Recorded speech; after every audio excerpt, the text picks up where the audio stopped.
Thank you, Weston. And welcome everyone to the Ojai City Council's Wednesday, October 30th, 2023 meeting. It's a special meeting. Oh, sorry. What did I say? Shoot, ahead. August. This is our priorities workshop. So Weston, will you please say the pledge? Yes, Mayor. Thank Would everyone please stand? We have our flag in the right-hand corner of the room. Right hand over your heart. Ready, begin. I pledge allegiance to the flag of the United States of America and to the republic for which it stands, one nation, under God, indivisible, with liberty and justice for all. Thank you, Weston. And is there a motion to approve the agenda? I'll make a motion to approve the agenda. I'll second. All in favor?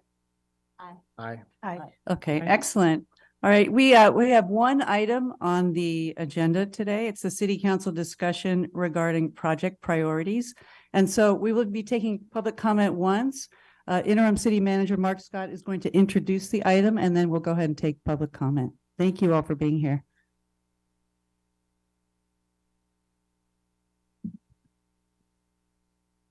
May I ask a question that the residents might have? When you said we're taking public comment once, what did you mean by that? Because subjects may come up that people want to speak on. We'll be after I just wasn't just clarifying. after Mr. Scott introduces the item. We have all these cards for public comment, and then we'll take public comment then. Okay, well, I just wanted to know what you meant by once. Well, instead of taking public comment, introducing the item and then taking public comment again, because we have one item. That's it. Yes, but that one item has 37 items. Well, You know, Yeah, let's clarify how this is going to go. I was Yeah. just about to. Yeah, thank you. This is a workshop for the city council to talk about priorities. We're not making any decisions today, right? And when we're all done, there'll be a product of this meeting that comes back for the city council to bless or edit or whatever. And there'll be yet another chance for people to talk on any item that they're interested in. If we decided that we were going to allow public comment on every single topic that comes up today, we'll be here for a week. Yeah. I mean, there's just no way in the world. So typically in priorities exercises, what you do is you start off with an opportunity for people to address the council if there's something in particular they hope we'll focus on. And sometimes, depending on what hour of the evening it is, if there's other comments that people feel like they need to make at the end, the council can provide some time for people to give us some feedback in that regard. But it's very difficult to get through this kind of a workshop if on every topic we are going to invite individual input through the whole session. It's just hard to get through. Yeah. So it's a trade-off, but hopefully we can find the balance that works. I want it to work. I'm Mark Scott, by the way. I'm the interim city manager, whatever that is. And I'm happy to be here. We'll try to have some fun doing this. This is the idea is that we're having an opportunity for a less formal. That's why I didn't wear a tie to demonstrate less formal. We're going to talk about some things that are important to the city council and see if we can figure out relative priorities for what needs to be talked about more. I put in front of you just what I called priorities exercise protocols, whatever that means. And I said in here that I'll do my best to facilitate this discussion, but it's your exercise, not mine. So if there's something you don't like the way it's going, council can direct me differently and we can do things differently. I've already said this, while I want to hear from the public at the right times in the meeting, it's very difficult to interrupt individual items for individual comments. So we're probably not going to do that unless you tell me to. Everything on this list, by the way, the Christmas colors, that's only because those are the only two markers that worked. So that's how we got a red and green theme. Anyway, everything on the list is a priority. or it wouldn't even be on the list. Although I put a few of them on myself just to be a little provocative. So maybe some of those aren't priorities, but everything else was on the list that James Vega left. When he left, he had provided you with that 36 item list. A few of those we took off because they're done. But all the rest of them are on here in one form or another. During this session, we're going to try to do three things. We're going to try to come to agreement among the council as to what these items mean. In other words, it does us no good to try to rank things if we're ranking something that means something different from one person to another. So I'm going to literally go through each item on this board before we rank anything. And I'm going to ask council members if this is what they think it means, and if not, you'll tell me and we'll act accordingly. We'll also have an opportunity for council members to add items to the list. And there is room for more items, and I can write sideways if I have to. So whatever the council decides you want to add to the list, we can do that up to a point. What the second step then, after we get done with going through the list the first time, we'll actually go through an exercise which is often called dotocracy in the facilitator world, where we're going, don't laugh, where we're, you've done it yourself, where we're going to give you each a chance to put up some magnetic dots. You will see there's 10 dots in each of those colors. Each of you will get a color, and you can go up and you can put down what you think are the highest priority items. This is for fun. It doesn't make anything, it doesn't sink anything into concrete, but it's for fun to give us an idea of what the relative priority is in your minds of different items. And then we can sit back and we can look and we can see which things have strong consensus and which ones maybe don't. Knowing as I do city council members, my guess is you'll think you need more than 10. So but I didn't have 10 in one color for anybody. So more than 10. So I've added some extra dots over here in bright green that you can put your initials on, and you can, in a second round, we'll start with 10. In a second round, you can put up some more if that's what you want to do. And what I like to do, because I'm always preaching collaboration, right?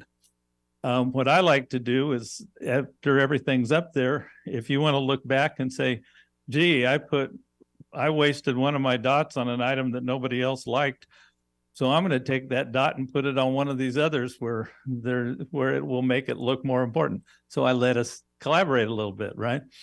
And so that's the kind of process I like to take. Now, having said all of that, this kind of process is always dynamic. I guarantee you within 2 meetings, something that's not on this list will suddenly be highest priority. It always happens. So nothing is set in concrete, but we're going to do what we do today, and then I will ask for your permission to prepare a work plan based on that input that I'll bring back to the city council that gives an indication of what items the council directed us to give preference to bring back to put on the agenda. And then maybe some indication of timing and cost involved in doing that. So that's the process. First we rank, then I come back with work plan. It's your work plan. You decide if you agree with it or if you want to change it, and then we're through the process. So again, no decisions today. Hopefully we have some fun doing it. I do want to say that we're not trying to solve any of these problems today. In other words, we're not trying to develop the work plan for what it's going to take. Let me take rent stabilization implementation, for instance. The council, as I understand it, the council adopted an ordinance. What we haven't done yet is we haven't brought it back and said, this is what it's going to take to implement it. What kind of staffing is it going to take? What kind of resources? What regulations do we need to put in place in order to get started on it? We need to bring that back to the city council. So that would be what this work plan would say under the topic of rent stabilization ordinance. So each one of these, we need to understand what it is that the product will be. So that's what we're going to try to do.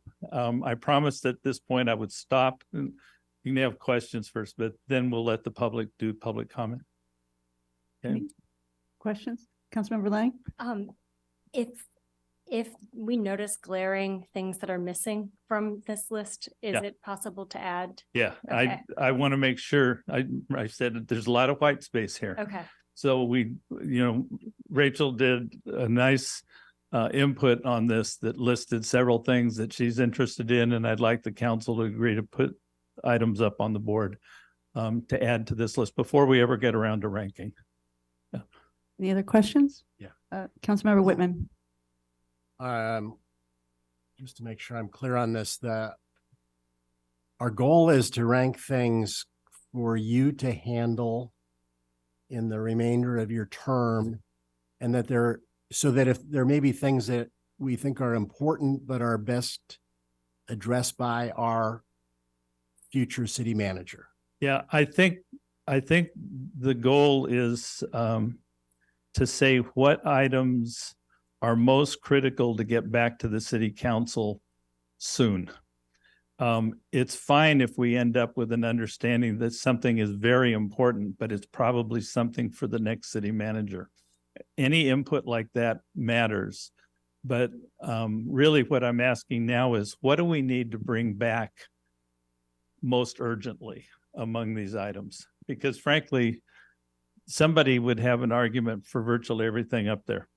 I mean, that's just the nature of the beast. It's our local democracy. So really it's looking for what needs to come back to the council. And it's also, there's items up here that are important, but there's things that the staff does.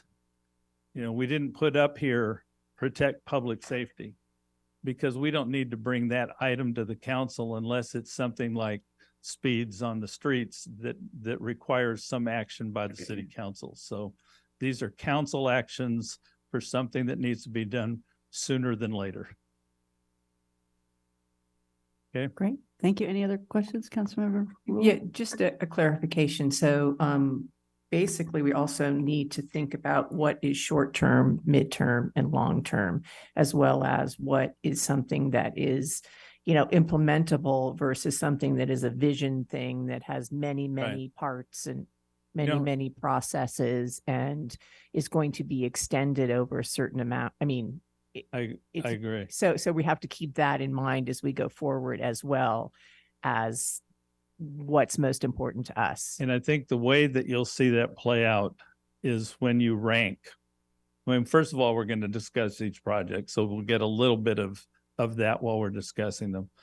And then when you rank, there will be items that don't look like they're highly ranked that are very important. And we'll have to say why. And it's either because they're not urgent, like right now, or because we've ranked some other things higher that really have a different urgency, and we may have to make some adjustments. So it's the process is dynamic, the list is dynamic, and it's iterative. It's as we discuss, we may make adjustments.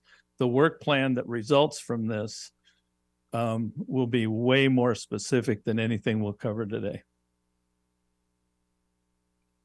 Just a quick follow-up. So the sort of the length of time that something takes will be part of your work plan, I'm Yes. assuming. And Yes. so you will integrate that based on the discussion and those kinds of things. That's correct. Okay, great. Thank you. Thank you. Any Okay, other- Mayor. Any other questions? No. Yes. Councilmember or Mayor Pro Tem? Can you clarify, for example, I feel that the homeless camp behind City Hall is our number one immediate priority. Right. Can you clarify what you can do as city manager without having to check in with us? If we gave you just, what's the word, carte blanche, is that the word? Permission to manage that situation? Yeah, I would, Is that what is needed so that you not can? today, I don't think. Okay, I think what we need today is to have an expression from the council that that's a very high priority. If you asked me that question on a day when I didn't have 30 something items to talk about, I would say, well, when I look at this situation, I'm going off the top of my head here.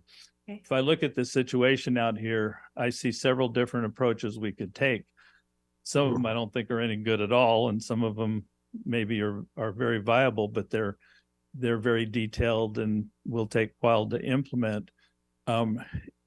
What I'd like to get from the discussion is some kind of feel of where the council's going on all of that. You know, for just in that item, we could ignore this situation, right? That would be one option. We've been sort of doing that as it is, and it's growing. Secondly, we could have a direction to clean it all up. And that would have its own issues. I've been sued twice in federal court for those actions. And I know that it's not easy to do those things to where the federal courts think you did it right. And third, a third one, maybe there's six, but the third one would be that we say, okay, we're going to find a way to deal with the folks who are here right now while we work on a longer term solution. And we're going to try to provide some services for those people who are here right now while we work on those longer term solutions. But we're going to say this is capacity, that we can't take more here. And so we're going to have to then have another plan, a sub plan. What do we do with the people that come in that we can't deal with? But those are all different kinds of actions.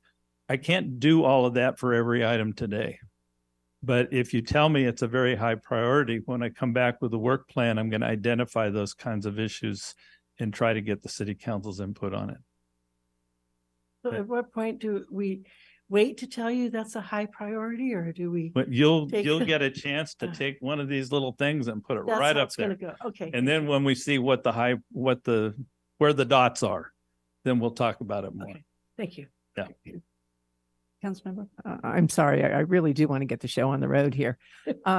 So I have the same kind of question around the protocols document. For Right. instance, I think there's a lot of elements there, and I think that there are a few that we've been talking about since we actually first got seated as a council. But to look at all of them, it seems to me it's going to be a process, an extensive process. So how would it best serve you and us to say these particular things in Right. the protocols document we think need to be, they're higher priority, even though the document itself may be lower priority? But as soon as we get done with the public comment, and we're going to start going through each of these, when we get to that one, and this is one of the ones I put on the list myself. When we get to that one, I'm going to make the point that I listed in the memo I wrote, I listed some examples of protocol issues. There's no magic to it. I went down the index in the protocols manual and pulled a few off. I will tell you that many councils takes 2 whole work sessions to go through all the protocols, because when you start getting into it, I've watched city councils go 30 minutes on who should open the mail. It can be very time consuming, but it helps to do it. You always should do it when you get 3 new council members. And you should do it every so many years, even if your council doesn't change. So it's worthwhile doing. It just takes some time, but you let the council choose which items you want to talk about. Okay, thank you. So just to confirm, it's a what, it's not a why or a how. So, and we're not going to discuss or decide things today. We're just going to pick topics. We're going to try to understand what these mean so that we all have a general same sense as to what they mean. And then we'll do the what. Okay, great. Right. Thank you. All right, ready for public comment? Okay, we will begin Randy Haney, then William Wyrick, then Brian Akins. Yes, I give before time starts. Depends on what it is. Rachel, Leslie, Betsy, Susan. These exploding. And it's not from graffiti. What the heck? Okay, so thank you for having this meeting and, let's start, because the clock started. We're in the paving program right now. And I believe that we have some issues, we have some concerns. And it's a long story, I'll try and make it short. Most important thing we need to understand about paving is. Thank you. Okay, I was still being recorded, correct? The most important thing I believe in the paving system that we're having right now is the fact we're trying to prevent water intrusion into our city streets. And water is probably one of the most detrimental thing to happen to our public streets, as well as our homes, as well as our community buildings and such. When you have a quality program, you're removing asphalt, you're replacing cracked, and they have 5 or 6 other terms for the asphalt wearing down. But the other thing you have is you have curb and gutter work, you have sidewalk work, you have ADA ramps, that you have a lot of things that become a whole of the system. I believe when you folks made your decision on this paving contract, that you did not have all the information that was necessary to make great decisions. Why I'm saying that is I took it upon myself to walk Pleasant Avenue where I live, and I walked Daly Avenue because the work happened to start there 2 weeks ago. On my street, there's 220 to 250 lineal feet of broken curb, lifted curb, tree damage, and additional sidewalk that have problems. When I did Daly, theirs is worse than ours, worse. So I think it's an emergency. You guys may not. I think it's a priority. You're going to have that discussion today. But right now, you're in the middle of a $3 million or 2-point-something million dollar project. And Mr. Scott, Mark and I were in a kind of back and forth on emails about it. And ultimately we agreed. Council made a decision early on, and the trade-off was we're going to pave a ton of asphalt and we're not going to worry about curb and gutter, and we're not going to worry about sidewalks. So I get the trade-off. I'm not sure if you understood that you were making that trade-off. And then I pulled up the Sandtech report, which I don't know what we paid for, but I imagine it was between $50,000 and $100,000. And it was a report that covered asphalt streets, period. No curb, no gutter. ADA ramps were included, but no sidewalks. You had no way to determine what was in the best interest for this community when it came to our public right of way. You could not have made a great decision. So right now you have to ask yourselves, do we stop a contract that's in place, that's happening, or do we come back and reevaluate? And more importantly, do we ask Stantec to come back and do another evaluation just of curb, gutters, and sidewalks? So in the future, because we got 5 more years of this, that you guys can make the right decision on this. I think it's important. I also think it's a priority. I think personally it's an emergency, because if we don't fix these curbs and gutters while we're doing paving, we're going to get water intrusion between now and next year when we think we're going to get back to it. Thank you. Now, let me close with this. Rachel, I've used orange on our street. All of you, I suggest, get with your public works director. Take a tour of the streets that are on the paving contract, if they're in your district, and go mark them. And you'll get an idea of how bad and how severe this is in this community. Thank you. Thank you, Randy.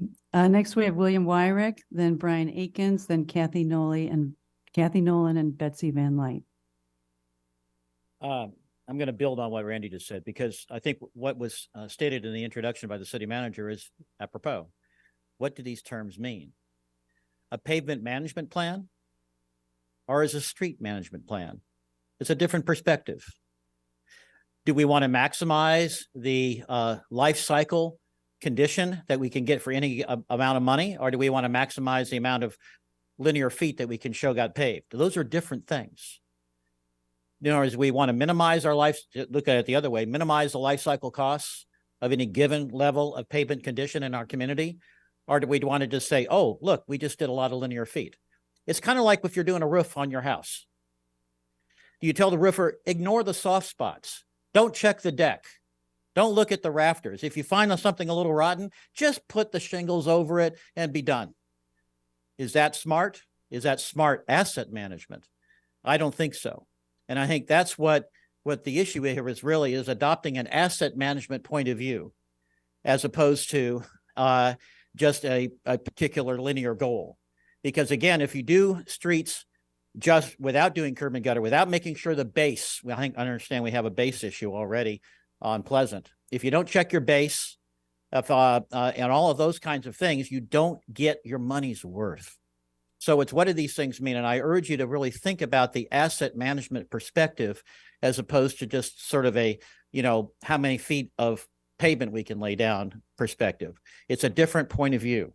And I think to generalize even further, as asset managers, as the people responsible for the city's infrastructure and how it's managed, when we're looking at a lot of different things like the Arbor Sewer Study, Stormwater System Master Plan, the pavement program, we're also talking about things in the asset management point of view, which are the implications for our entire watershed health. Because if we're looking at how do we treat sewer water, do we going to use it for recharge as well? Stormwater management, are we going to be looking at the just trying to get rid of it, the old flood control mentality? Are we going to look at stormwater as an asset, something to help recharge our aquifer, help with the health of our watershed? The same with our streets program. We spent, I don't know how many hundreds of thousands of dollars on a grant identifying recharge potential as part of our street program. None of that, and they identified particular geologic elements of our community where recharge from stormwater in the streets would be advantageous or would be something we could use in terms of helping with our watershed health. Again, none of that is part of a pavement program writ small. And I think that in terms of what things mean when we're talking about streets programs and things like that, we ought to be looking at, and all these other things, we ought to be looking at the maximum possible breadth of asset management. Thank you. Thank you, Bill. Next, we have Brian Akins, then Kathy Nolan and Betsy Van Light, and then Jessica McCrae. I want to thank this on, sorry, going up. I want to thank Mark for listing my item first, both on the whiteboard and in the document, so I didn't have to flip through all those pages with that fabulous information there. My name is Brian Akins. I'm a non-resident of the city of Ojai, 42 years in Oakview. I've been seated in the Historic Preservation Commission for almost 9 years since September 2014. No idea who appointed me. So my experience over the years, commissions are a non-political group. We think that is a plus and part of our mandate. We each have 4-year terms that are staggered. Once we are appointed, we work as a team. When elections for chair come up, residency or non-residency has never been an issue. Darwin McCready was chair for 3 years, I believe. Darwin resided in the Miramonte area, non-resident. He was a well-respected architect with much work upon historical structures. I was his vice chair for 2 of those years. When he was leaving, I became the chair and have been for 5 years. So the last 8 years, the chair has been a non-city of Ojai resident, and it hasn't mattered. I believe that Mark stated in a meeting that he had never worked in a city that had non-residents on their commissions. A quick check shows that of the 10 cities in which he has been a city manager, the populations range from Ojai 7,542 to Fresno population 508,993, with the average of those 10 cities being 120,450 or 15 times the size of Ojai. We are blessed. I knew you'd appreciate that, Mark. We are blessed he came to our tiny burg. Indeed, we are. We can see that right in front of our eyes. Tying the term of commissioners to the term of those who appointed them seems very political for non-political city commissions. Wanting someone who will go forth in line with the position of a council person seems difficult, as we do not choose who the applicant may be and under what circumstances they seek an authorization. Also, with the possibility that someone's term may end anywhere between a brief time resignation to 4 years may intimidate finding new commissioners. It is hard enough now with the Ojai Valley available to the city council. Talk faster. So I ask that you make it a priority to put in place guidance that you feel best guides the city of Ojai commissions in keeping Ojai Ojai.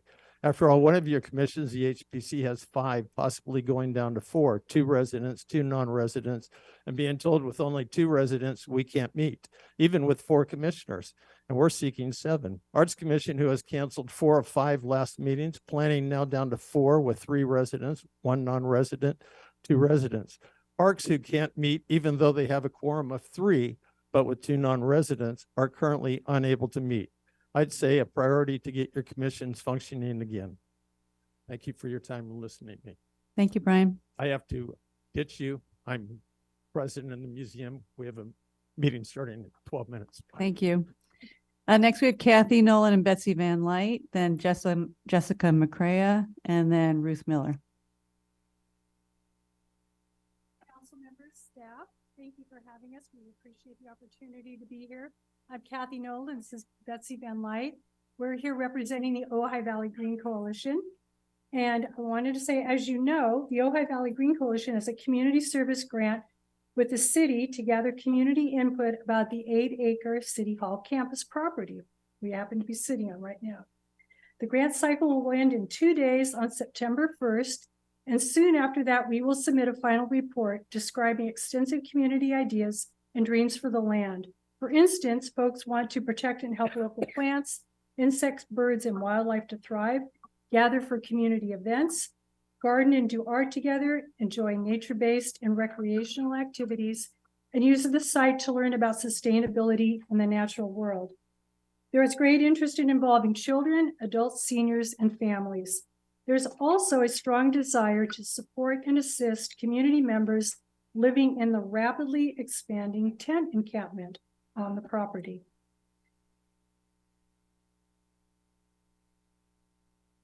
Along with the hopes and dreams, there are a lot of concerns about how the land is being neglected.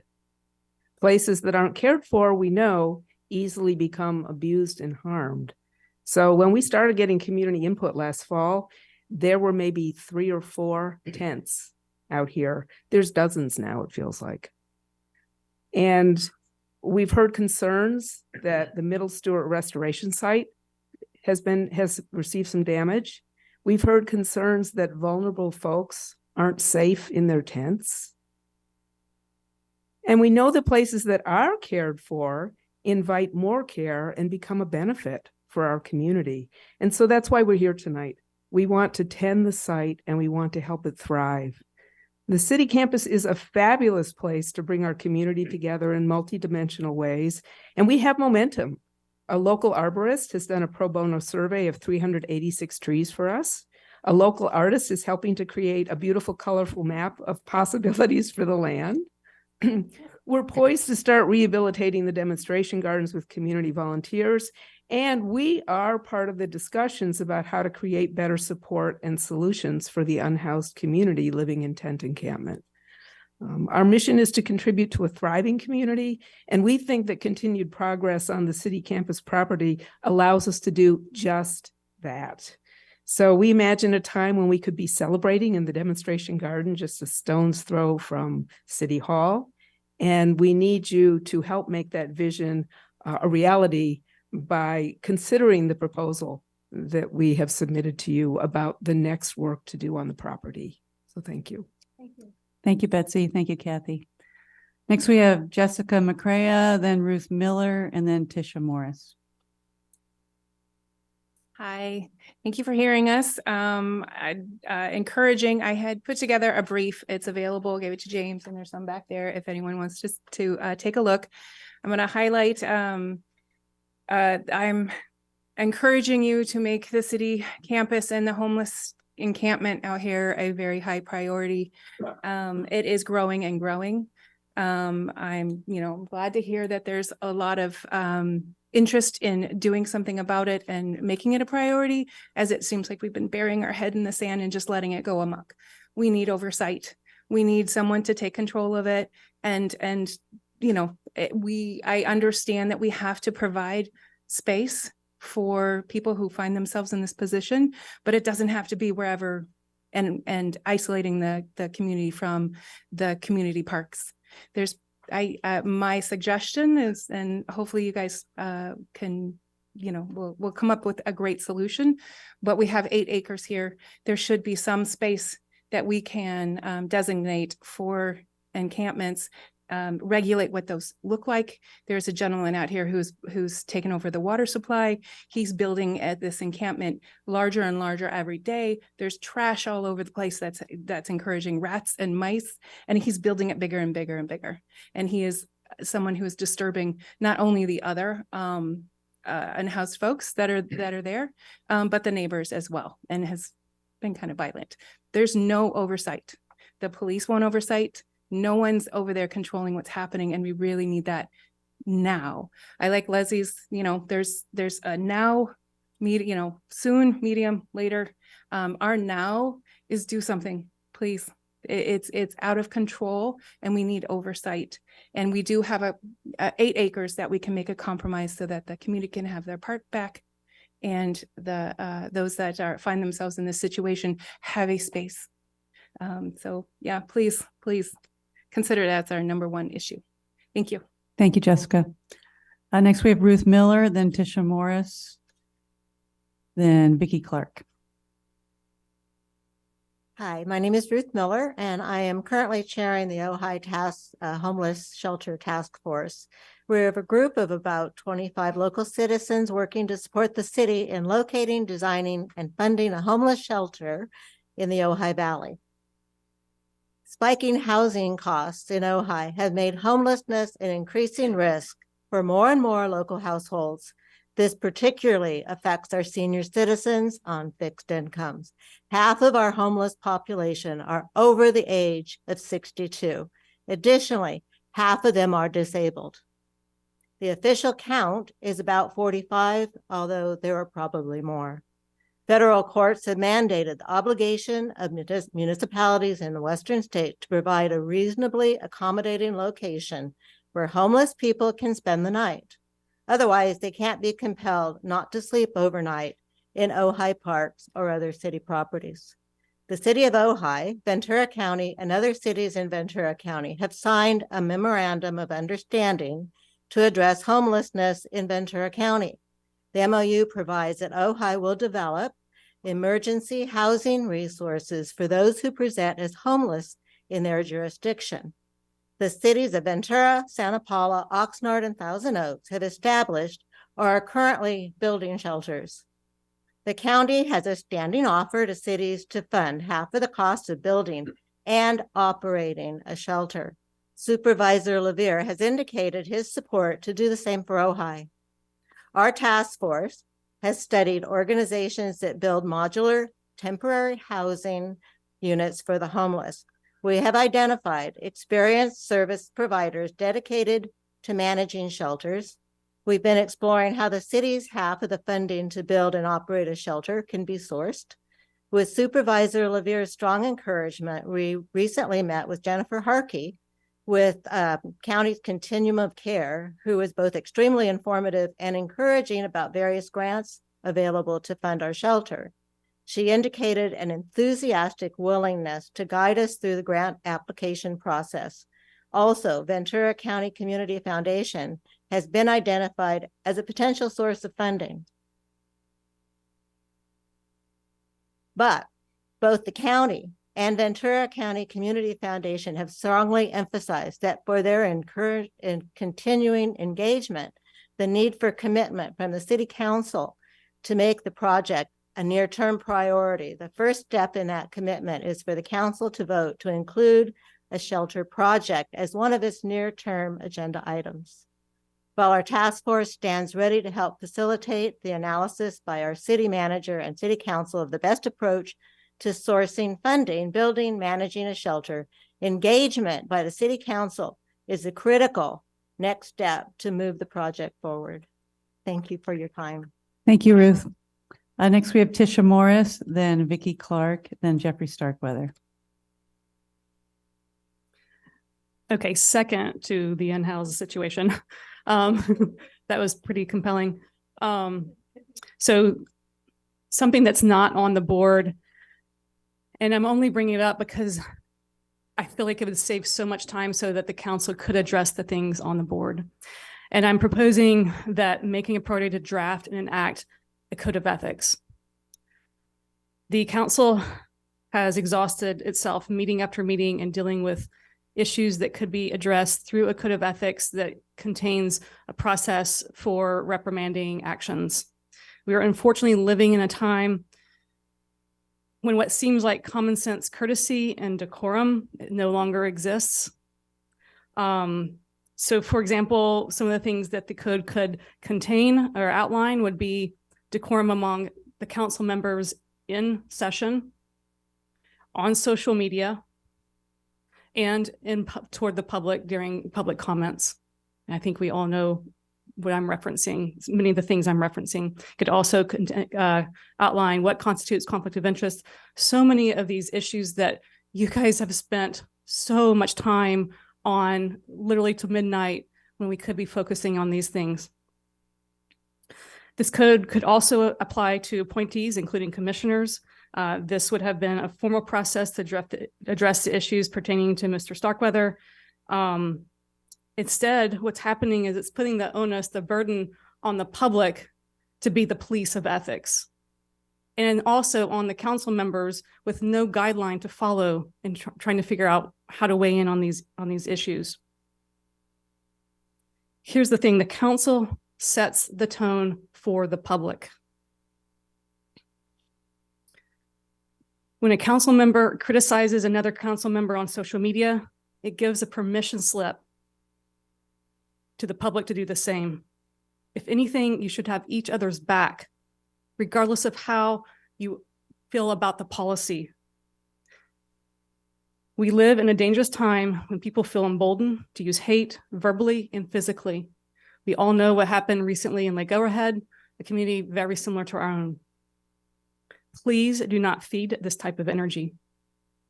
I urge the council to prioritize a code of ethics to relieve yourself of the time spent on these issues and set an example for the city of peace that Ojai has historically been. This would be a pretty low amount of time it would take. There's many cities with this that you could use as a guide, and it could be an interim until there's a commission set that deals with these things and how to reprimand, but an interim code of ethics I would encourage you to act on immediately. Thank you. Thank you, Tisha. Next, we have Vicki Clark and then Jeffrey Starkweather.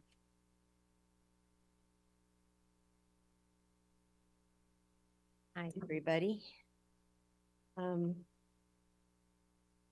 Mr. Scott, your priority workshop document is a thing of beauty. The organization, format, comprehensiveness, observations, comments are clear and concise. They are factual with no undeclared bias. You demonstrate how a task-oriented, productive city government can and should conduct business. Whatever you're being paid is not enough. You're worth your weight in gold. And I thank you very much. I'll take that as payment. Okay.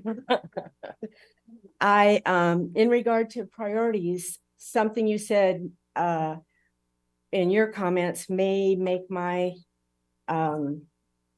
comments irrelevant, but I like to say them and then perhaps I could be redirected on where to direct them.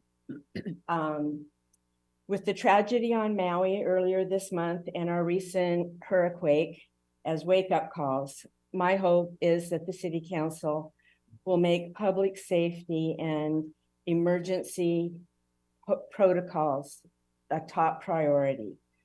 I fear that we are just one heavy rainstorm, 1/2 point on the Richter scale, one landslide or one out of control fire away from tragedy ourselves. With only 4 options for entering and leaving the valley, I think it is important to analyze just what the valley's critical mass is. If every hotel bed were filled and additional day tourists were enjoying all we have to offer at a time when a natural disaster occurred, would we be able to handle all that humanity? Our own residents, housed and unhoused, not to mention the animals and livestock in the valley. Would we be able to shelter and feed people if we were limited to one or no outlets from the valley, which has happened before? Would visitors have a way of knowing what our emergency measures entail? Would people merely be inconvenienced, or would there be loss of life?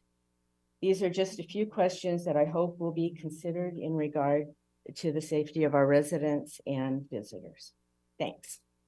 Thank you, Vicki. Next, we have Jeffrey Starkweather, then Martha Ditchfield, and then Nick Otway. Thank you, City Council, citizens. I want to echo what Ruth Meller said about the issue with homelessness.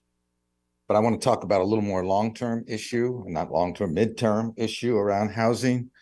We have a housing element that has been approved and revised. We had a consultant come in, did a lot of excellent work. But when I was still on the planning board back a year ago or so, it became clear to me, looking at our code, that we have an incredible amount of subjective standards, which are illegal from the Housing Accountability Act. You only can use objective standards, particularly when it deals with reducing the amount of housing or rejecting a housing project. Plus, we also have some standards where our objective, which are unreasonably barriers to affordable housing. Now, we've made a commitment, actually, we've made it at least 8 years, that we are going to address this. And I know I brought it up continually, Chair Quillisi did, and it was always, well, we need to get permission of the City Council to start dealing with this. We set aside, as I recall, when the housing element was approved, the last one, $20,000 for a consultant. I think they need to get started now working on this, because if we don't, we're going to have projects where this becomes where the citizens are confused. They read the ordinance or they read the code and say, oh, we can look at, the architecture. We can look at these various things when they can't. And so there's going to be conflict and confusion and people upset. Secondly, we could get sued when we have some history at that. So I think this is something we need to prioritize. We have the money. Let's get someone working on this. And I'm sure the people in the Planning Commission would be happy to do it. Of course, I was hoping back when I suggested that we have a stakeholders housing committee, that would be something that they could work on as well, because we could get architects like Nick, others, Mark Whitman, who know the barriers and could actually help us move this along. But anyway, I just would like you to make this a priority. I didn't see it on the list. Thank you. Thank you, Jeffrey. Next, we have Martha Ditchfield, then Nick Otway.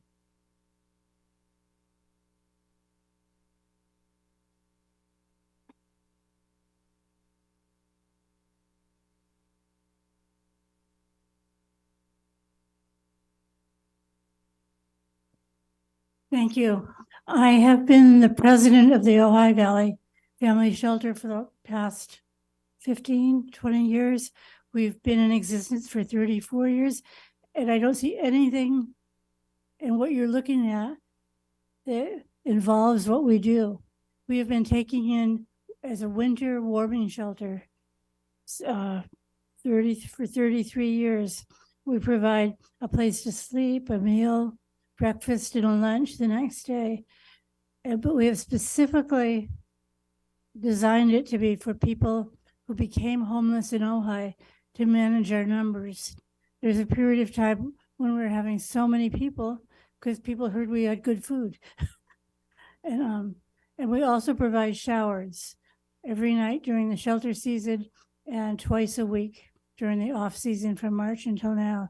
So as you're looking at what you're doing for the homeless, we have received one grant, I think 2 grants from the City Council that have helped us. But basically, we're a nonprofit, self-funded group. So just keep that in mind as you're looking at what's available. Thank you. Thank you, Martha. Next, we have Nick Otway.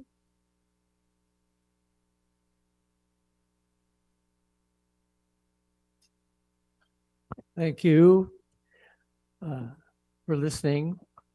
I'd like to see the priority be, or certainly a number 1 or 2 or 3 priority be homelessness. I think if we and put our attention to the people in least supported human conditions first, that we can find the solutions to the rest of our issues much more quickly.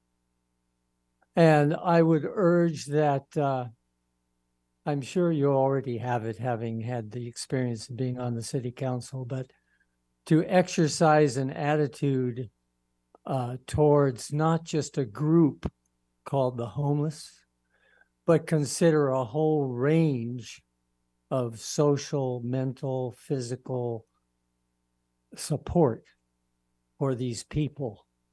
Because not everybody who's homeless loves the outdoors that much.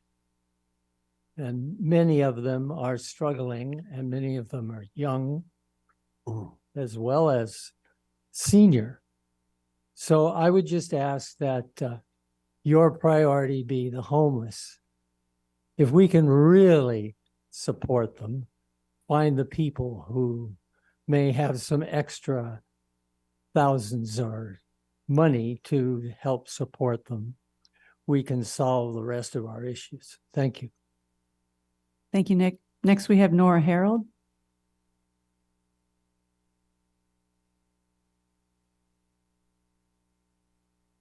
Hi. Thanks so much for doing this. I heard a few things tonight that were kind of fear-based. So like, you know, be careful of this, be careful of that. And I hope that you all make it a priority to come from your hearts, to come from a place of love and peace and bravery, and not let that kind of information, that fear-based information, seep into your consciousness and affect what you really believe are the priorities here, which I think you all believe, that our main priority is to take care of our most vulnerable. Because once we do that, everyone else is cared for. That's the way energy works. So I really, everything about the unhoused communities, code of ethics, right? Because that affects our most vulnerable. And I don't see our most vulnerable here in this room speaking today. It's unlikely any of them even knew they could have the opportunity to do so. So I guess I'm standing in their space here, in their place, and asking you all to take care of those who really need it. And thank you. Thank you, Nora. Any comments online? Yes, Mayor. We have one raised hand on Zoom so far. Renee? Renee, you have the floor. Hello, can you hear me? Yes. Thank you very much. It's nice to follow Nora, and it was really great to see you, Nora, speaking up on behalf of our unhoused population. I really do want to support those sentiments. And our unhoused population, I think those of us who live in this community, who love this town, who know that we are privileged in many, many ways, we also understand the responsibility to take care of those who are less fortunate. And I think this community has the ability to reach out and see and understand how to do that. Now, the other thing I want to mention is I think the housing situation, we are in a housing and affordability, housing supply and affordability crisis. And I think we all know that. We all ran on that when we ran for city council. And I have recently learned that the Becker project has fallen apart, that the tenant protections and the affordable deed restricted units that were negotiated by the last council, I believe, are possibly gone. This is very, very concerning to me. This is from the letter that Beth Collins, the attorney for the Becker project, published in the Ojai Valley News on August 13th or August 15th. I've not heard anybody talk about that. So I also want to thank and recognize our city manager or interim city manager, Mark Scott, for mentioning the division in our community, the tribes that we've been segregated into. And I do think that there are ways to talk about this. I do believe that we are in a divided community where some of us prioritize preserving property values and open spaces along with our small town character over the state mandates for more housing, while others, like myself, emphasize fostering partnerships and collaborating, such as with Ruth Miller, who talked about all of the resources she's trying to understand and work with and collaborate with. So I applaud you for bringing this topic up. And I think because I heard about the $20,000 to finish the general plan update, I heard that Lucas Siebert is going to put together a work plan. Because I'm not there, I can't see what your priorities are, Mr. City Manager, but I'm hoping the general plan update that fosters working together and nurturing partnerships. Thank you, Nay. Next, we have Mark Bodycomb. Mark, you have the floor.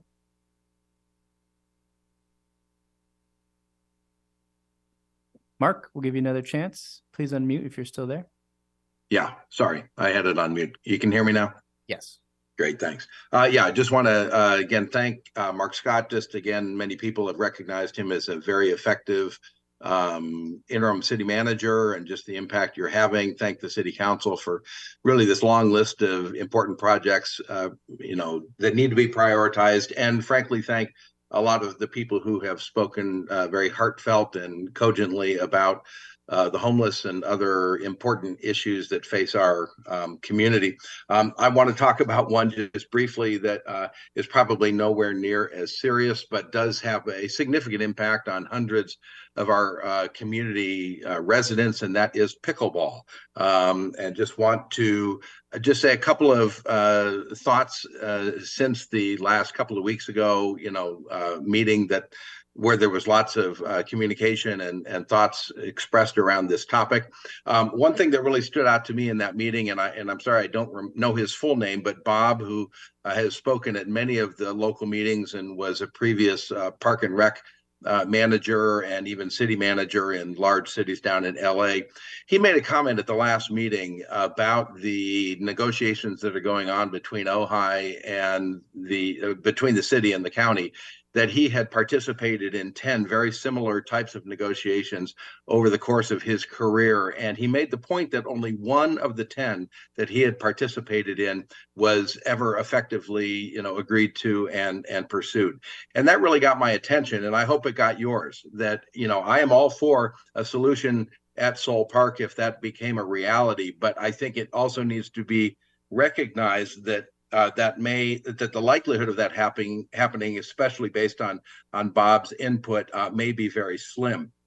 To me, the other critical issue, I think, for the hundreds of people that are active and growing pickleball players in the community is to maintain an active current capability to play pickleball until a permanent solution is in place. And that really, as I think you all recognize, as difficult as it is, means leaving the city courts open for the next few years, which may be, a difficult pill to swallow, but I think it's the only win-win solution until there is a permanent solution in place.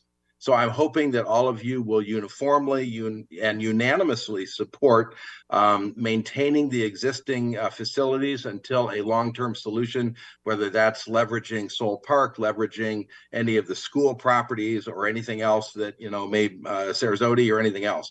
But, we want a long-term solution. But in the meantime, we absolutely must have, for hundreds and hundreds of people in this city, maintain the capability of playing pickleball, most likely at the city courts on the city hall property. It's a public park. So thank you for your time. Thank you, Mark. And we have one more in person, Larry Steingold.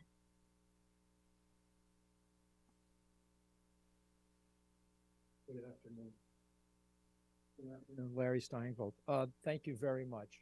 that this is a great roadmap. We are a town of 8,000 people, more or less, depending on who's here on a weekend staying in their second homes. We have half of them are tenants. The rest are owners, so maybe a third are owners or whatever. We don't have enough money to do anything that's in here. Not a dime. It's all going to go for change orders, the waves, going down Pleasant, what have you. I mean, we need, you want to do any of this stuff? We got to get more money. And there's only one place to get it from, and that's the tourists. It's the visitors. So all these things cost money. Elephants don't cost money. 649, SB 649 doesn't cost any money. Maybe speed limits don't cost any money. Pillows, traffic pillows, we have to send out for donations. Ask Mr. Vega. Okay, so put money on the top of the priority, because with money, everything flows. You can take care of the homeless. You can take care of the pension. You can take care of the roads. You can take care of compensation. You can take care of everything. With enough money, we can float a boat. It won't matter.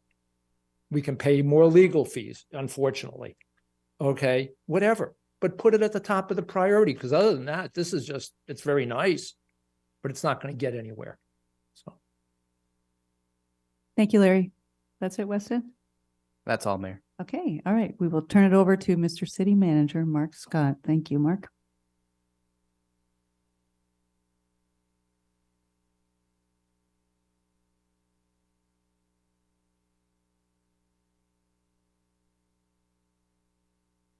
Okay, pretty good input.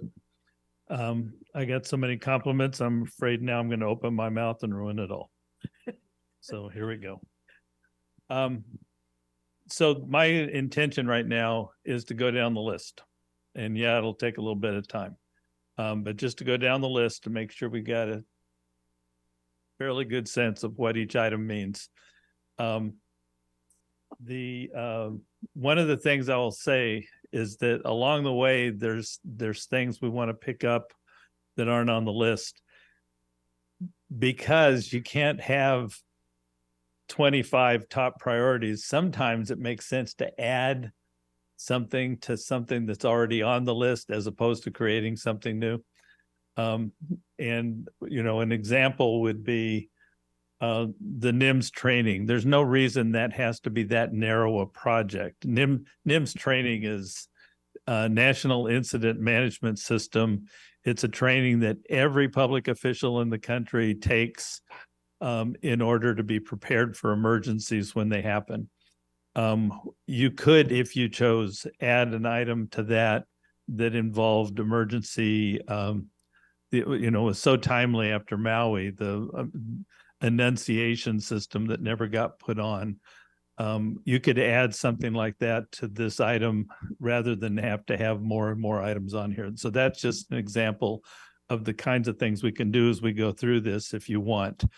So that when we get to the end of this, it's the list that you want to rank. So that's just a comment. All right. Amend the commission ordinance. That's an item. I mean, most of these are items that were on the list that James left when he left. That was one of them. And there's actually a draft of this that's ready to come back to the city council. I highlighted in the memo the primary features that are different in that draft. I'm not asking you to decide today which items should be in it and which items aren't. All I'm asking you today, are you ready for that dialogue? And if you are, then even if it's not a high priority, this one will come back to the council very quickly, okay? Council protocols workshop, I called it. We talked about that a little bit a few minutes ago. I don't know that I need to go into that in any more depth, except just to reinforce the understanding that the items I listed in the memo, there's nothing sacred about those. If you decide to do this, it'll be the council that decides which items you want to talk about. We'll put that ahead of time, and you can say which items you want to talk about, and everybody's got their opinions. We can have everybody's items on the list. That takes time, but I think it's very important. The NIMS training I just covered. Stop me if you have questions on any of this stuff. Revenue and tax options. I agree with comments that that's a subject matter that needs to have some focus. There are several things on here that are going to cost money, and we're not made of money. So we're going to have to talk about what do we do about that situation. And there's a variety of options that we can look at. In fact, Rachel in her list listed a whole number of them. And if the council's ready for that discussion, we should get to it. It wouldn't hurt to have the next city manager involved in that dialogue, except if you want to have something on the March 2024 ballot, we got to start now on those items. So yes. Can I just ask a question? Yes. Because I'm the grants consultant, there are a few things that There's would overlap. fall under economic development. Right. Could that be one topic, economic development as a topic, or would it just specific? Yes, as long as we define what it means. Economic development is a huge topic, and I think it would take some. If you said on September 12th, can you put economic development on the agenda? It would be rather scattershot. You know, I need to have a little bit more definition. If you said, and September 12th is too early, by the way. If you said revenue and tax options and bring that back in October, that's a chunk that I can deal with, that I could bring that in and we could have a robust discussion of a number of items. Grants consultant, just so that you know, that didn't even make my memo. I added that after the fact. It's the only one I added after the fact. We need, there's grant writers, but there's also people who are grant consultants, and there's a difference. A grant consultant is, and I'm aware of a half dozen firms that do this kind of work, where they're the ones who know where the grants are. The trouble with grants is that half of them you don't want. I mean, half of them, once you get into it, you're sorry that you did, because it's so onerous to keep up the paperwork and meet the criteria. And they're very hard to apply for. So you need a consultant who can tell you, these are the ones that tie to the needs that you've identified. So you tell your grant consultant, these are the areas we really need help in. And they then look for those grants, and they find out what it takes to qualify for those grants. And it's a resource this city's just really got to have. We really have to do that. And I think the sooner the better. And that does certainly tie into the revenue and tax options. So those two I could very easily put together. There's a number of other things in the economic development list that I don't think fit quite so nicely, but we can add those over here. Okay. Yes. So when I think about the revenue tax options, I'm always thinking about, well, what is it we're going to do with that money? And so I would want whatever whatever presentation we receive to include, how can we earmark, how much of it should we earmark, and then what does that mean in terms of what we need to put on a ballot measure? I entirely agree. And hopefully by the time we get down here, we're going to have more items to put on that list than you know how to do. But absolutely, when you go out looking for money, you got to be able to tell the public what you're going to spend it on. Absolutely. Okay. Finance system evaluation, not probably something that's been on your radar. I'm not crying poor. We're what we are. But because we're small and because we haven't had a lot of money, we have not invested in internal systems, financial systems that we probably need to invest in. And this is just one item. This wouldn't make my top 10 if it were me doing the ranking, but it's something I wanted to put on your radar screen. It's something that we're going to have to deal with one of these days. There's certain things we're not doing in our finance management that we need to do as a city, that other cities do. And so I wanted to put that on the radar screen. I recognize that that's not the first thing that is going to come forward after today. Same thing with reserve policy revisions. That was on James's list. So my sense is that somebody on the council raised it.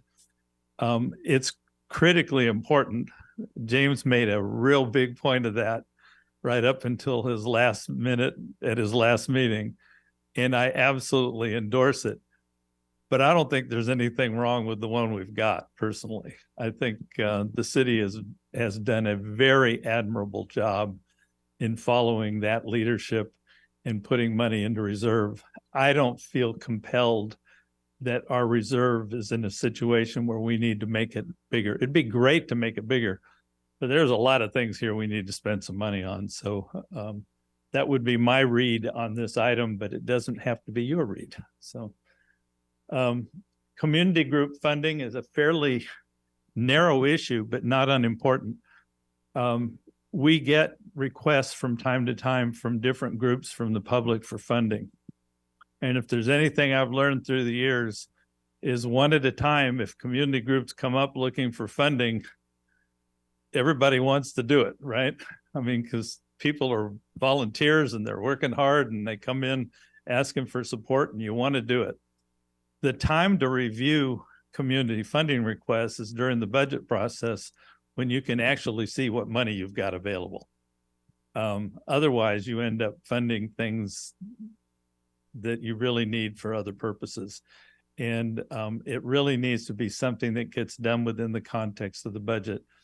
You can do it in January each year, you could do it in December, but you need to do it at a time when you're looking at the big picture and not just individually item by item.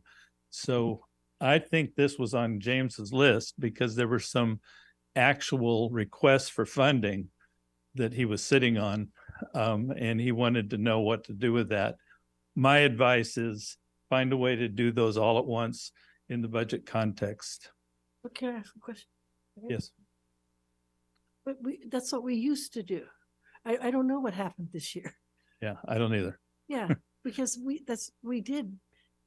So no one knows what happened? What happened? Yeah. I know. Okay, go You wanna ahead. go- You, no, go you- ahead. you were on the budget committee. Go ahead. Yeah. Well, I mean, what happened last year?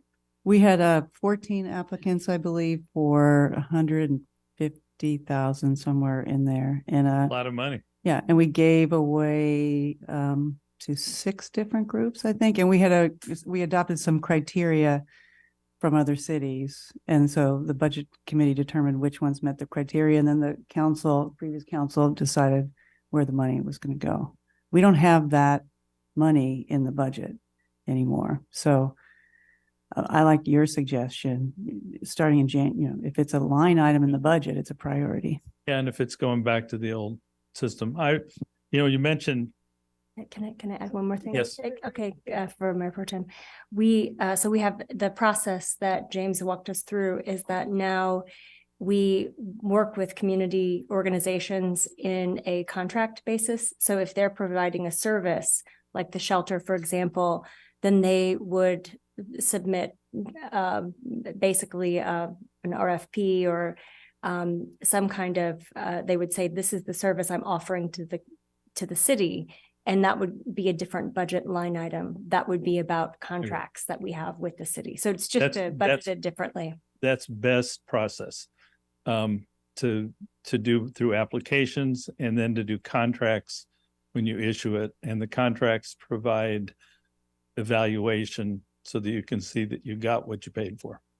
Absolutely best process, right? Yes. Yeah. So, but what I'm hearing is that the recommendation is that we go back to the way that we used to do it, which was, through the finance committee and through a criteria and with a line item. And that the reason that we changed it, of course, is that everybody decided that did not work. But we don't have line items for any of the contracts. They are all supposed to come out of the contingency fund. So what I'm hearing is that perhaps we need to have line items on contracts for community funding? What I'm suggesting today, because I don't think we can solve that today. That wasn't exactly what I would recommend, no. Okay. But I think today it's just whether this is a priority to bring in to the city council in the short term. But I would have some specific recommendations. For instance, on council budget subcommittee, we had this conversation earlier. I won't take a job if my city council says I have to work with a council subcommittee on budget. I'll refuse the job. I won't take it. The budget's got to belong to the whole council. And when you break budgets down into subcommittees, bad things happen. I would not take a job under that circumstance, but somebody else will. So if that's the way you want to go, you can still do that. But I'm just telling you, when our budget here is small enough that it's manageable as a group, and you don't need to have subcommittees to do those kinds of things. That's a pretty strong non-recommendation, isn't it? So just to confirm in terms of timeline, our budget comes up in January. Starts. So that would be a time when nonprofits could submit an application to become a line item. Right. Okay. Thank you. And just, we have a former city or former county chief administrative officer. And I'm not sure who else on the current budget committee.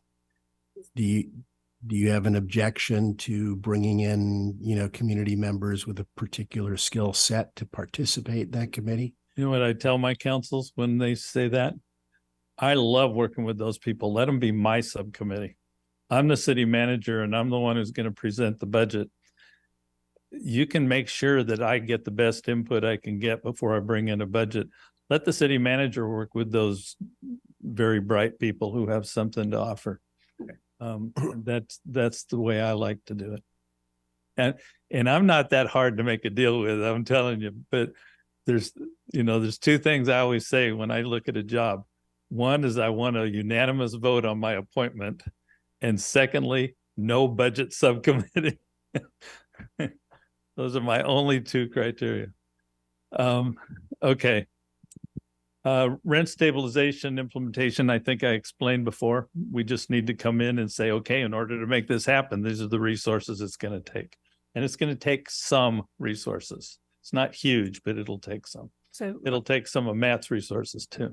I have a quick question. Yes. So if that were to be prioritized, then it would go into a deeper discussion with the council. Yes. And then before or after, and administer, your report, basically, you would make a report, then it would just go into the usual process, or we would talk about it before you made a report. How would that actually work? Typically, I try to give a city council what their alternatives are. Okay. And then you tell me which approach you prefer. And I make recommendations usually, but okay. And then I would tell you roughly what the different options would cost. And then you choose the one that you like. Okay. Okay. Okay. Yeah. Great. Thank you. Thank you. EV charger rates. I don't know where that came from. But it seems like that would be real easy to put in and be done with. I'm not sure you even need to rank it. If that's an issue, we can talk about them. I guess my only question looking at that is whether it ties into our climate action plan. Yeah, I think you could actually remove it from this and put it right in with the climate action plan and not even rank this one. I think that'd be a good idea.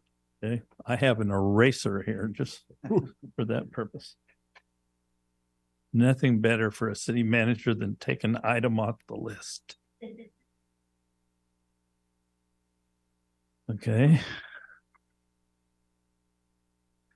I already did council budget subcommittee ad nauseum. Development impact fee evaluation is another one of those things that we need to be on top of in our budget. it's something, it's more of a staff issue at this point than it is council issue, but eventually it needs to come before you. What the council will need to look at is where we're charging what, and what things are we charging development impact fees for, and what things are we not. When you do development impact fees, the money can only be spent on those capital projects that it's intended to fund. So it's not like it helps you pay higher salaries or hire extra people. It's for the purpose that it's charged for. And then we're obligated under the law to make sure we stay on top of it, knowing what we've collected and what we've used it for. And if we haven't used it, we have to refund it. So that's an important thing that needs to be done. Probably not a high priority. It is, but probably not for the council. I have a quick question. Yes. Pardon my ignorance, but when you're talking about development impact fees, you're talking about the fees that are paid to planning and building in order to be able to build, basically, and the impacts that that build will have. And we have a standard amount that we charge for any particular kind of thing that a builder might want to do. Well, it's not the processing fees. It's, for instance, somebody comes in and they build a new building, a new commercial building. A city is allowed to charge a development impact fee for fire service. And that fee would go toward facilities or equipment in the fire service. Or we could charge for law enforcement, or it would go toward, fixing our facilities. It has to be something new and different. It can't be paying for what used to be there. That'll keep the city attorney from talking. Well, I was just going to add, I can speak loudly so that doesn't do that.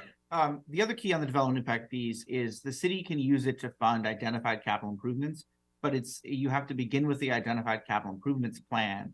So for example, if we expect that the build out of a certain part of town is going to result in X more traffic, which will need Y types of new roads, then you can plan for those roads and then back end out that fee divided by X square footage of the new building is proposed.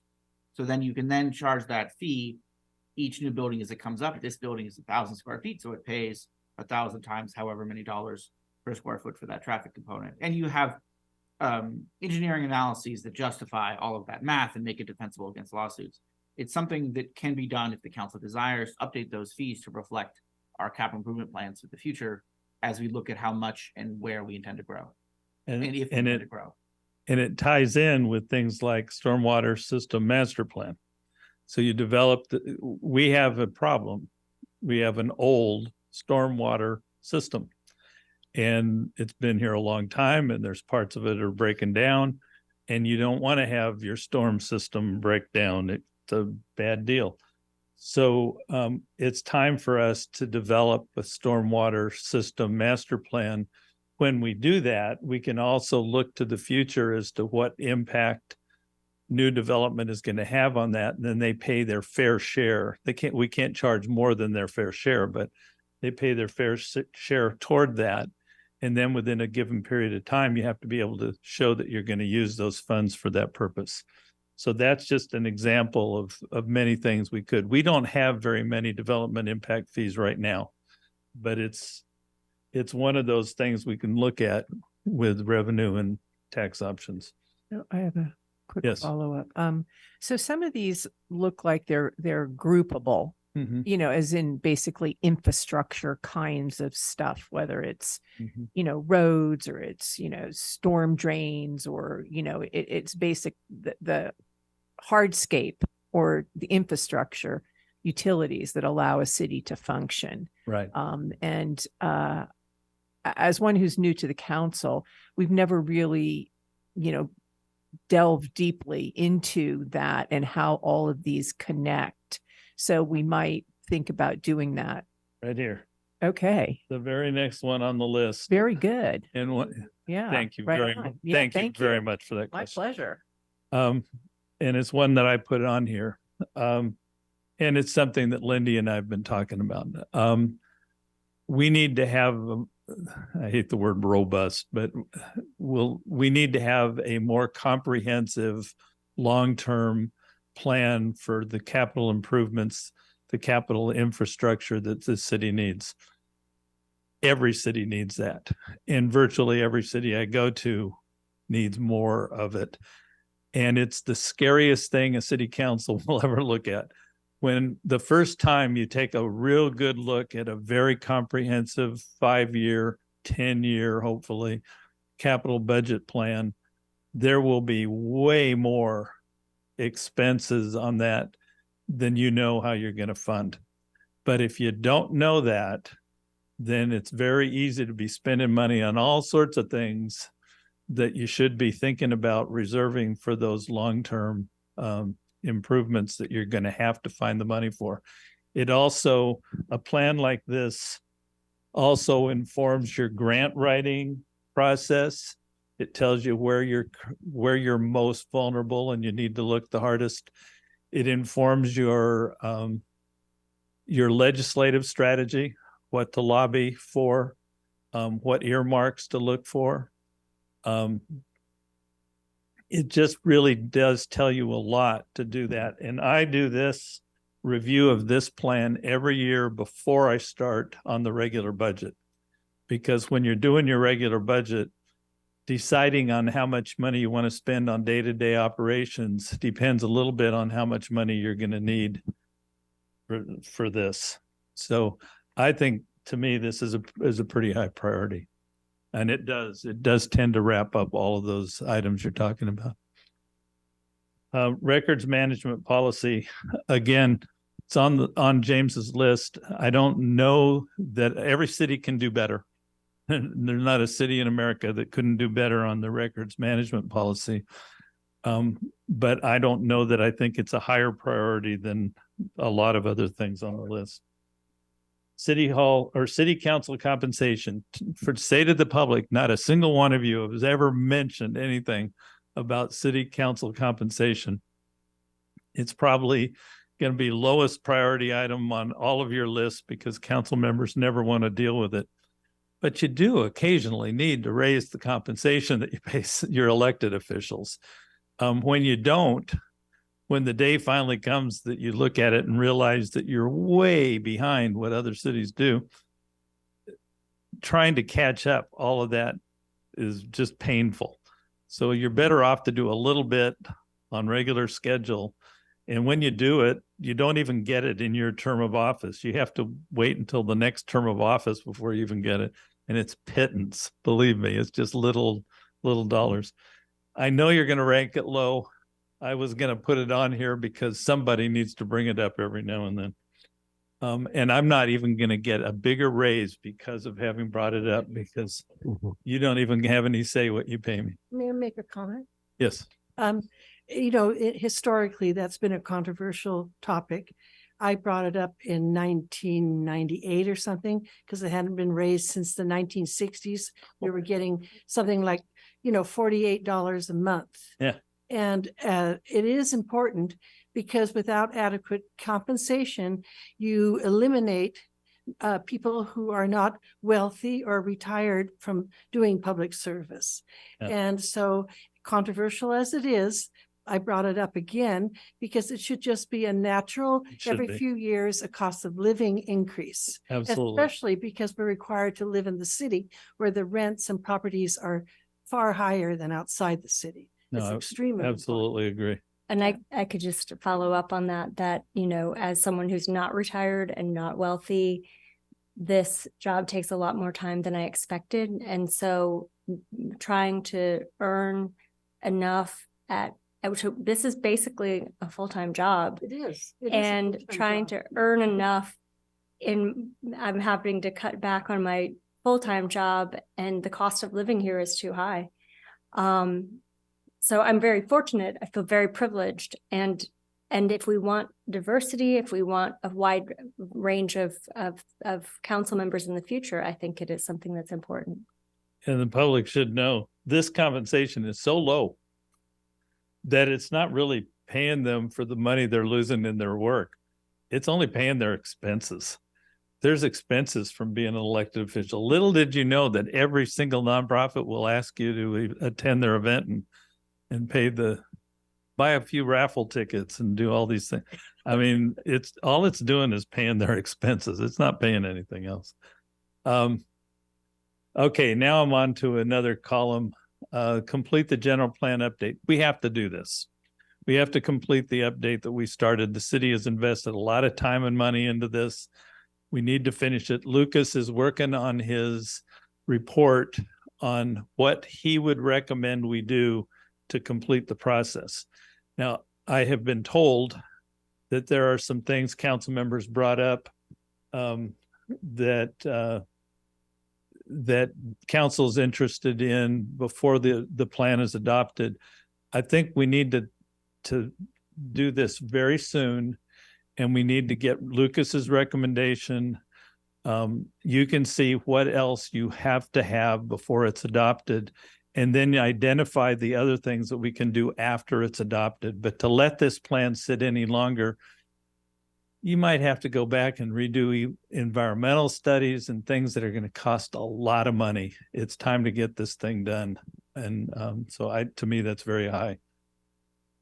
Any questions on that? Yeah.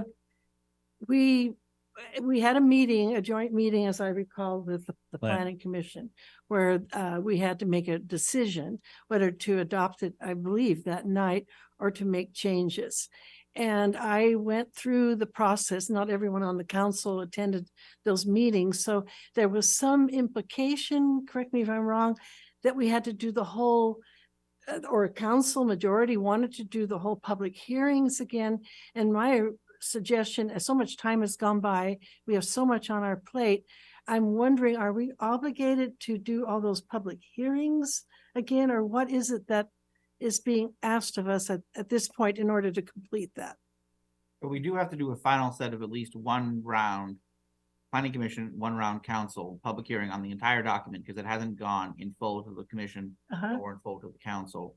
I think the bigger question here is how much more of the broader or smaller scope, focused or comprehensive, do we want to take a look at as we identify how to complete the project? And Lucas probably has more detail than I on that, but that's a rough component of it. And he'll bring in a report that covers all that. Right now, I'm just asking your priority on this. We'll bring in the report to tell you exactly what needs to be done and what the options are. So my recollection from the meeting is that we had community survey information that was about 3 years old. And then we had much more recent information that was very sparsely attended. Mm-hmm. And there seemed to be a mismatch between the two sets of data. And my recollection was that we asked the consultant and or staff about kind of getting an update on a broad-based update from broad-based community input on those, general plan, broad, what do they call them? Hairy, audacious goals. But there seemed to be kind of a disconnect in the document. Yeah, I'm sure that there are things that are big loose ends, and Lucas has been meeting regularly with the consultant, and in his report, he will identify what he recommends we adopt and what perhaps the council may want to add before we do it. It's real expensive at this point. I mean, we're really talking about a lot of money on a plan, and I'm really worried about spending so much money on a plan that we could be spending on something else. As long as we know what's missing, we can go back and get it, and it'll be current when we do that because it'll be new. So he'll identify what some of those options are. And just to follow up on Andy's comment, a couple of those workshops happened during COVID, so it was tricky in terms of getting people to participate. Yeah, no, general plans are tough at best. Do it during COVID. That's tough. I just don't want to let it go cold. If it goes cold, it's going to cost us hundreds of thousands of dollars. Yes. Can we group the climate action plan in with the general plan? Because that was something that we talked about, or would that be its own separate piece? I think it necessarily has to be a separate effort, and that's why I've got them separate. He did get a quote from the consultant on roughly what it would take to do something like this.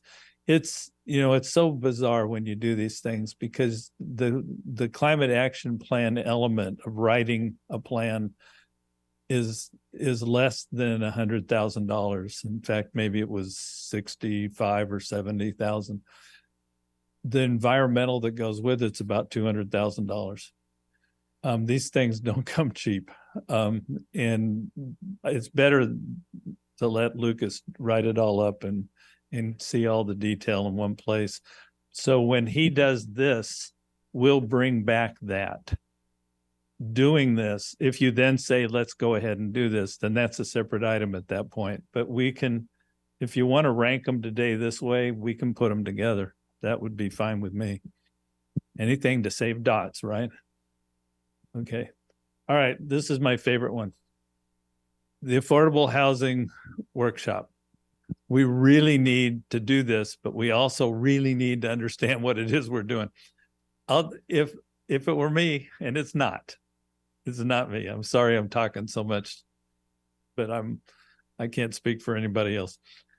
At this point, I'd want to put a panel together of really knowledgeable people on this subject matter, neutral types of people, right?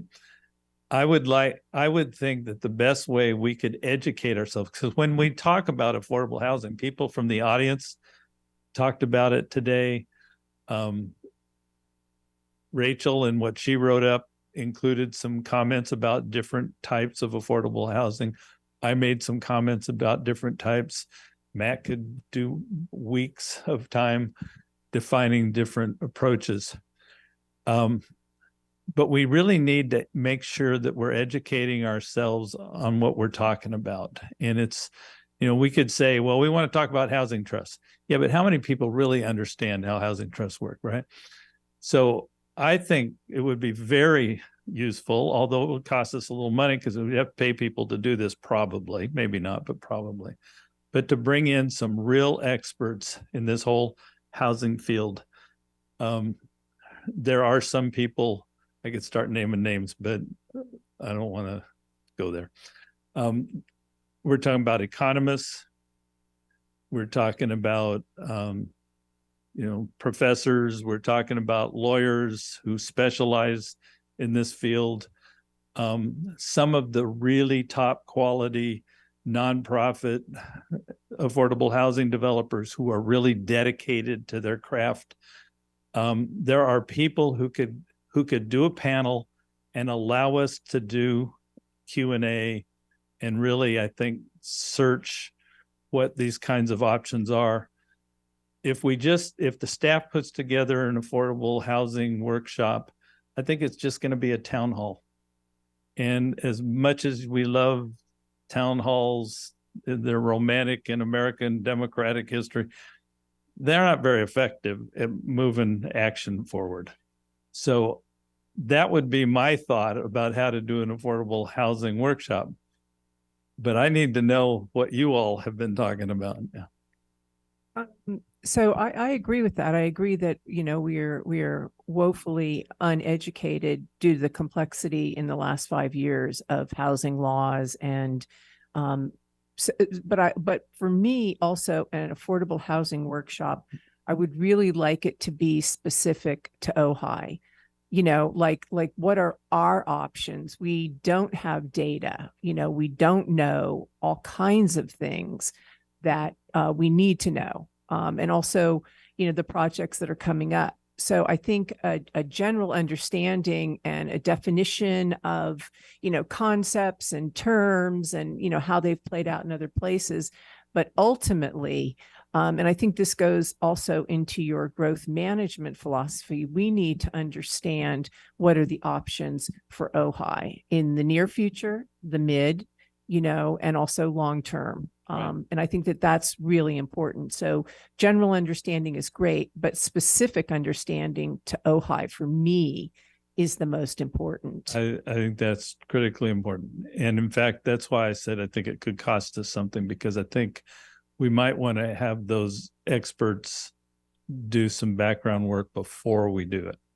And that would cost us something. It's not like a freebie that we're going to get, but I think we're ready for that. I think we're more than ready for that. Everybody's waiting for this. So to me, I said it's my favorite topic.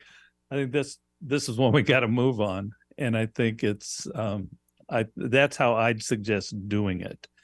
That's deeper than I've been asking us to go on other topics, but this one really confuses me because I never know what it is we're talking about.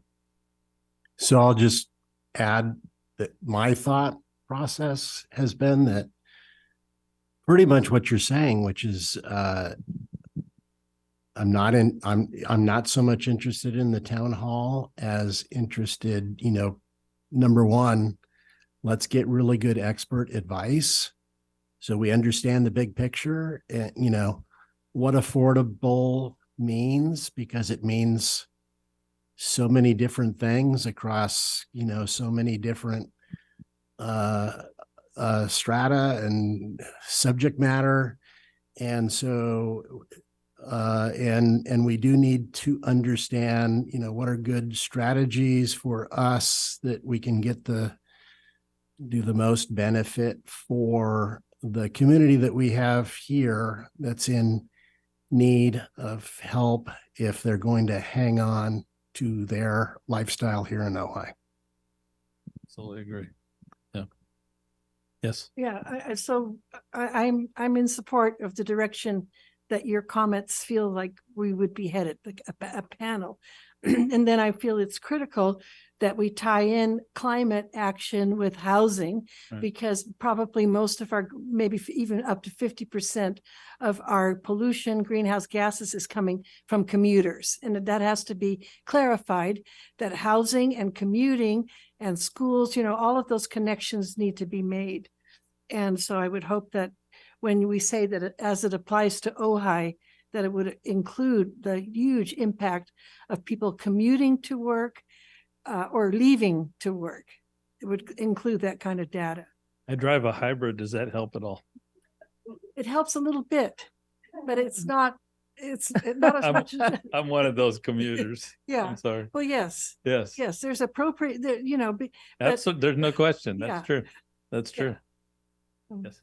Yeah. And I just wanted to second that. I think when we talk about affordable housing, we also need to tie in as council member Mayor Pro Tem Francina mentioned, not only the climate, but certainly the play with the schools. And I know that we have on occasion set up here, well, the schools have been in decline for 20 years, kind of is what it is. Well, to me, we need to look at that. That's really, really important. And once again, that is also, I think, a growth management philosophy kind of discussion. Yeah. But if our schools go down, Well, I agree. And it's noteworthy that I don't have any item up here that says school district on it. Yeah. It's not our school, we have, to the extent that we don't have any direct control, but we certainly have. But the relationship's critical. Yeah. It's critical. Absolutely. Yeah. All right. I'm going to keep going. SB 649 almost doesn't need to be ranked because this is such a obvious one. I mean, I don't know to what extent the public is aware of what SB, I always get the numbers wrong, 649 does. But it allows a community to pass policy that gives preference to local people on qualifying for affordable housing if the housing is subsidized by some tax or bond issue, and almost all of them are. So it's a gift really to communities. I've been fighting this my whole career. How do I get some help from my local population? And now finally the state has adopted something that allows us to do that. So this is one that probably doesn't need to be ranked, but it's something that probably ought to be done as soon as we get the chance to do it. It needs to be done before we approve any more affordable housing. That's an urgency, right? Yes. Yes, I was going to say, I think also to broach it to any affordable housing developers to say, we're going with this. Do you understand it? Are you with it? I think that sort of commitment. I also hear often from the public that they don't see how that can possibly be because it's discriminatory. Yeah. So I think we also need to do some outreach to say, yes, there are special and protected classes, but this is a special law that was passed to try to protect existing communities, especially those at risk. And so, I keep hearing when I'm reading social media, I don't see how that could really be. I think somebody's making something up, so we need to do some outreach on that as well. So people do understand the utter importance of SB 649. For years, that's been the answer, is that it can't be fair, but it is fair because it's the local people who are getting displaced that are the ones you're serving. Can we categorize a few of these that Sure. you've said, no brainer, let's put this on an agenda item as soon as possible? Can we just like put a little Yep. star by those and say, let's move forward with these without Yeah. ranking them Without in terms of ranking them? priorities? When I get done with this, why don't we go through and do that before you rank? Okay, growth management philosophy. I'm not going to get carried away with this because I already have gotten carried away with it. You all know what I was talking about. It's my approach to government that we're better off talking than fighting, and just because people disagree doesn't mean there isn't a way to work together. And it seems to me that this particular topic area lends itself to that dialogue. It could be very difficult dialogue. It will take skilled facilitation to take you through it. But it's an idea. It's not going to happen tomorrow, but you could decide how urgently you want to move forward if you want to do it at all. And I'll just leave it at that. Pickleball. I broke this out into two pieces, but to me, it's one item. The council gave me 3 directions. I was directed to try to reinitiate process on the Soul Park facility plan, which seems very doable. I think there may be some negotiation we still need to do. It's a real estate transaction. I think we can have some discussion in executive session on parameters for negotiators on that. We can do, even though it's out of the city limits, we can do that. Yeah, it's also in the city limits. Yeah. And so that part of it, I think, is pretty clear. Not that it's necessarily simple, but it's pretty clear and I think very doable. The other part of my direction was that I should work with a group of, and these are my words, of people of goodwill with open minds who are willing, don't anybody laugh, who are willing to sit down and try to help us figure out a transition plan between where we are today and the day that we can offer the long-term, I don't want to call it a solution. It's an opportunity to serve a need in the community. That's the hard part. I think the hard part is finding the people that are willing to do that and sit down and do it. I'm happy to get moving on that. I'll need some help identifying who these people of goodwill are with open minds. But I think the sooner we start working on it, the better. There are other options. We just need to put them on the table and realize at a certain point, there's probably some compromise that's needed, and let's get at it. And so that's the pickleball dilemma. Yeah. Anybody want to redefine that at all? Oh, I just want to say, I think a lot of the people of goodwill have already stepped forward and they're urging that they want to help. And they want to, you know, on any level that you want them, that you want their help. So it's, Have them call me. well, I thought that some of them are calling you. Couple. Yeah. A couple. Yeah. Okay. All right. Thank you. So this might be the same definition you're already working with, but the way I see it is we have people who would like the pickleball on City Hall property to have stopped yesterday. Yeah. And we have people who, we had one speaker tonight, who would like pickleball at City Hall to extend as long as it takes to have the courts in place, the replacement courts in place. So my understanding was that the request was, can we get a community committee together who can look at a solution that doesn't make one of those different sets the big loser in the equation, some type of compromise that makes the community happy. Yeah. That I'm not saying that that's good, but that's just the way I understood it as it was pretty presented. well sums up what you all asked me to do. Yeah. And if it doesn't work out, that you're going to fire me. We'll do our best. We'll do our best. The Arbolada, I don't even know if I'm saying that right. Arbolada? Arbolada sewer study. I put this on here with apologies to anybody who has fought their whole life to avoid sewers in the Arbolada. I didn't mean to start anything on this.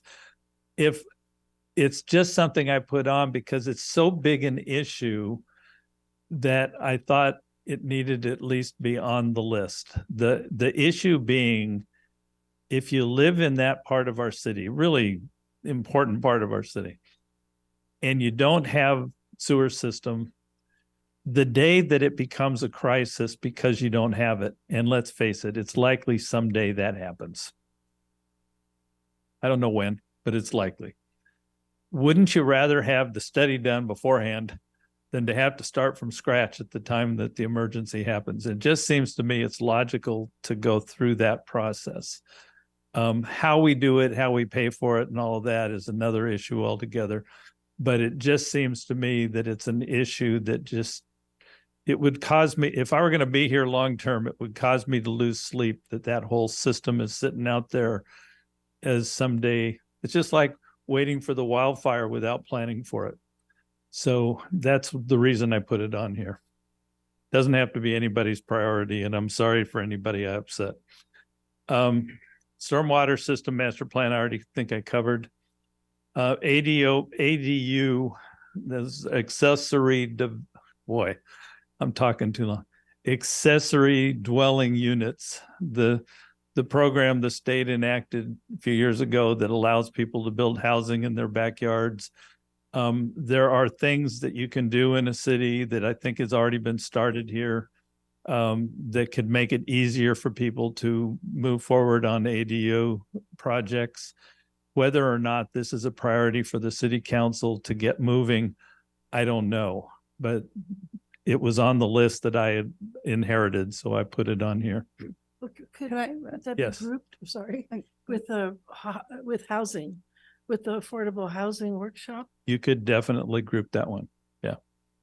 You could definitely group that one. So, but my thought is that what we need more than anything is, just an explanation, a staff report on what are the options in terms of how we can enhance the program, what regulations can we implement, where can we stimulate and aid, and what does that cost us, or where do we get the funds? yeah, I think staff's actually been working on something, and that's probably why James put it on the list, it probably was already started. Yes. Could we add to that SB9 implementation? Because as lots are split, we could actually regulate the size of ADUs, so decrease the maximum square footage, which would provide housing. I think you could low-income make housing. that part of it. Yeah, sure. Okay. Sure. And we did have an SB9 ordinance at one point. Yeah. Okay, Yeah, no question. We Okay. could do that. great. Thank you. The Habitat for Humanity project, I just put it up there because it's sitting out there. It wasn't on James's list, but it's sitting out there and they need to know whether it's going to go or not. And I think, it's something we need to put back on the council agenda to come to some kind of final determination from the council.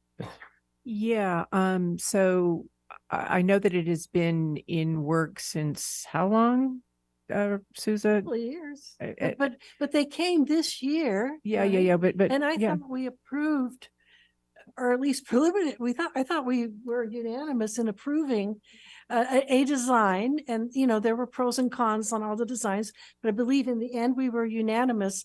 And then Rachel and I have met with one or two of the resident we met with represents the other resident to discuss parking, and we don't want issues with parking to hold up the project. So we're prepared to address it. Well, we should put it on the agenda so your subcommittee can report back to the full council then.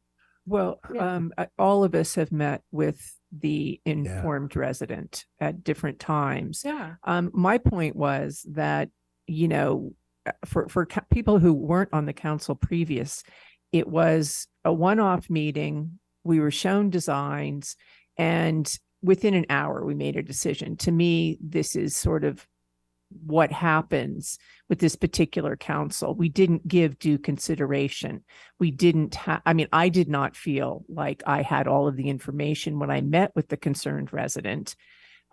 He would have preferred us to do more due diligence around which of the designs we had chosen. It's just like, okay, you want this one or you want this one? Okay, I vote for this one. So that kind of thing, I think it does need to come back. I think it does need to be reevaluated. And as a council person who does not feel like I had all of the information to make the decision between the two designs. I don't mean to go into the specifics. Yeah, and I'm reluctant to get too far into somebody's project, but what you're telling me is it needs to come back to the council. Yes. Yes. And my understanding was that we were waiting for them to come back to us. And the way that I understood that was that, all we really did was kind of decide between a concept that would have 4 units on the site and a concept that would have, 8 or 9. Yeah, it's 8 and 6 were the two options that I saw the other day. Yeah. And so 8 and 6 units. I think we do need buildings. to, based upon what the local community has said about that, I think we do need to bring back the parking issue and how that affects design. Okay.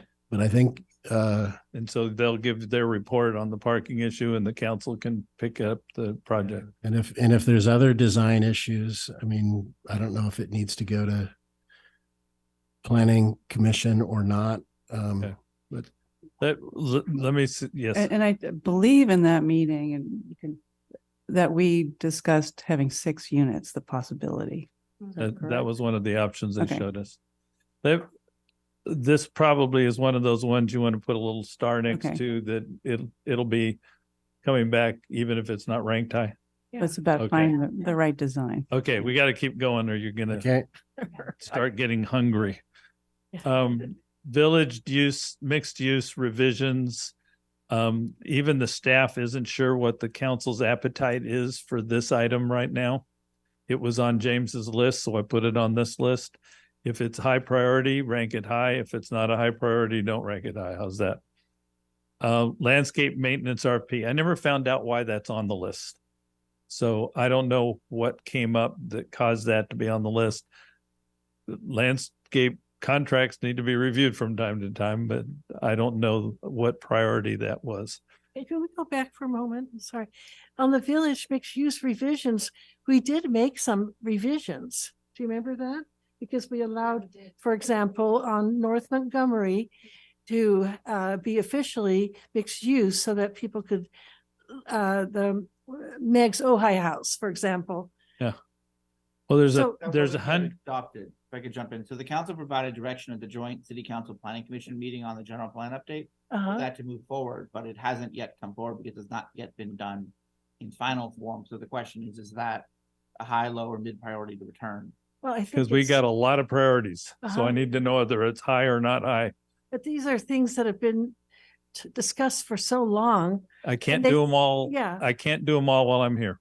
Okay. It's just impossible. Well, So you need to put priorities on what's most Part important. of it is it's been discussed for a while, but is it a priority for the current council? And that's the question. For the If current it's council. really simple, if you think it's really simple, we'll put a star and not rank yeah, it. I think it's simple. If it's really simple, we'll do that. If it's going to take some time and work on the part of staff, then maybe that's not so easy. Could that even come back as a consent item since we already voted? Unfortunately, no. Okay. Zoning hearings have, zoning ordinances have to be public hearing, planning commission and Okay. council, Thank you. And which could be simple if there's not that much opposition. That's really the And question. and maybe this is something where Lucas should weigh in on, this is going to take me some time, or this is something I can scratch out with Matt's help. And I think it's going to take a little bit of time or he would have done it by now. Okay. But that's all right. I'm hearing what I need to hear. ATV project phase 1. I put that on here. I don't even know what I'm talking about. But we have this grant and we can't just have it sit out there. We're going to have some kind of a strategy on what we're doing with it, right? So high priority or not high priority, that's it. In other words, is it one of your top 10 or is it not? And that's what we need to do today. We can't solve the project today, but We can't know that without the Caltrans deadlines and all this. We had a meeting about it. We made decisions and we were told that we could no longer change the design, even though the world has changed dramatically, because now we have all these motorized vehicles that are no longer appropriate for pedestrian walkways. So, but I think that was correct. You cannot dramatically change this plan. Yeah. So what is it that I didn't know there was anything more that Caltrans needed from the city council to go forward. Nobody on staff's working on it, so I need to know whether whether the council is asking staff as a priority to deal with that project. If it is, then I need to get that input from the council. If Well- it's not a priority, if it's a lower priority, it's probably not going to happen while I'm here. Well, my concern is I thought we already had set something in motion so people wouldn't be looking at this temporary project and they're already thinking, oh, this Well, must be you permanent. may have thought you did that, but I'm telling you right now, there's nobody here who knows that. So you're going to have to put it as a priority if that's what you want us to do. Because we can't do everything at once. And the other, if we could, James Vega, I know, said that he would help out and he's got so much institutional knowledge on this. So if we could loop him in, that would be super helpful. I emailed him today about this very project. He does have another job. I know. He's not going to do the staff work on this No, project. no, but But are we jeopardizing the project with Caltrans? That's the other thing we need to know. Well, there's a bigger issue that I didn't even need to bring up today, and that's that there's 2 phases to this project. Uh-huh. And we don't even know if we don't do all of it, if we're not going to be held responsible to pay for the rest of it out of Yes, city I funding. remember. And Yeah. that could doom the whole The right of way. project Yeah. because if you go halfway in this and then the state comes back and says, city, you signed a contract to do the whole thing. We gave you all the money we're going to give you. You got to pay for the rest of it yourself or pay us back the part we already gave you. We got to find all this out. There's a lot of work that needs to be done in order to move that project forward. And if it's your priority, I will get on it. So just to reiterate, I mean, if this is a priority, it's to resolve it, to Yeah. figure it out. Yes. Okay. Yeah. Okay. Yes. Yeah. Yes. Okay. And I think just one other issue that was raised at that meeting we had was that certain things were costing a lot more by the time, because it had been going on for about 3 years. And so, you know, the whole budget had changed, and there the city was going to be what had started out as almost a free project. I think, if I recall correctly, had become a couple $1 million project for, you know, $1 million for each phase. So the more time that goes on without it being resolved, potentially the more expensive an issue. I think that's exactly right. It's already escalated. Yeah. Okay. Sarzadi, how do you say that? Sarzodi? Sarzodi? Sarzodi? I don't know. Well, see, even if then it's okay for me not to know. Sarzadi Park project. There's been a lot of work done on this. There's design. It's not all funded.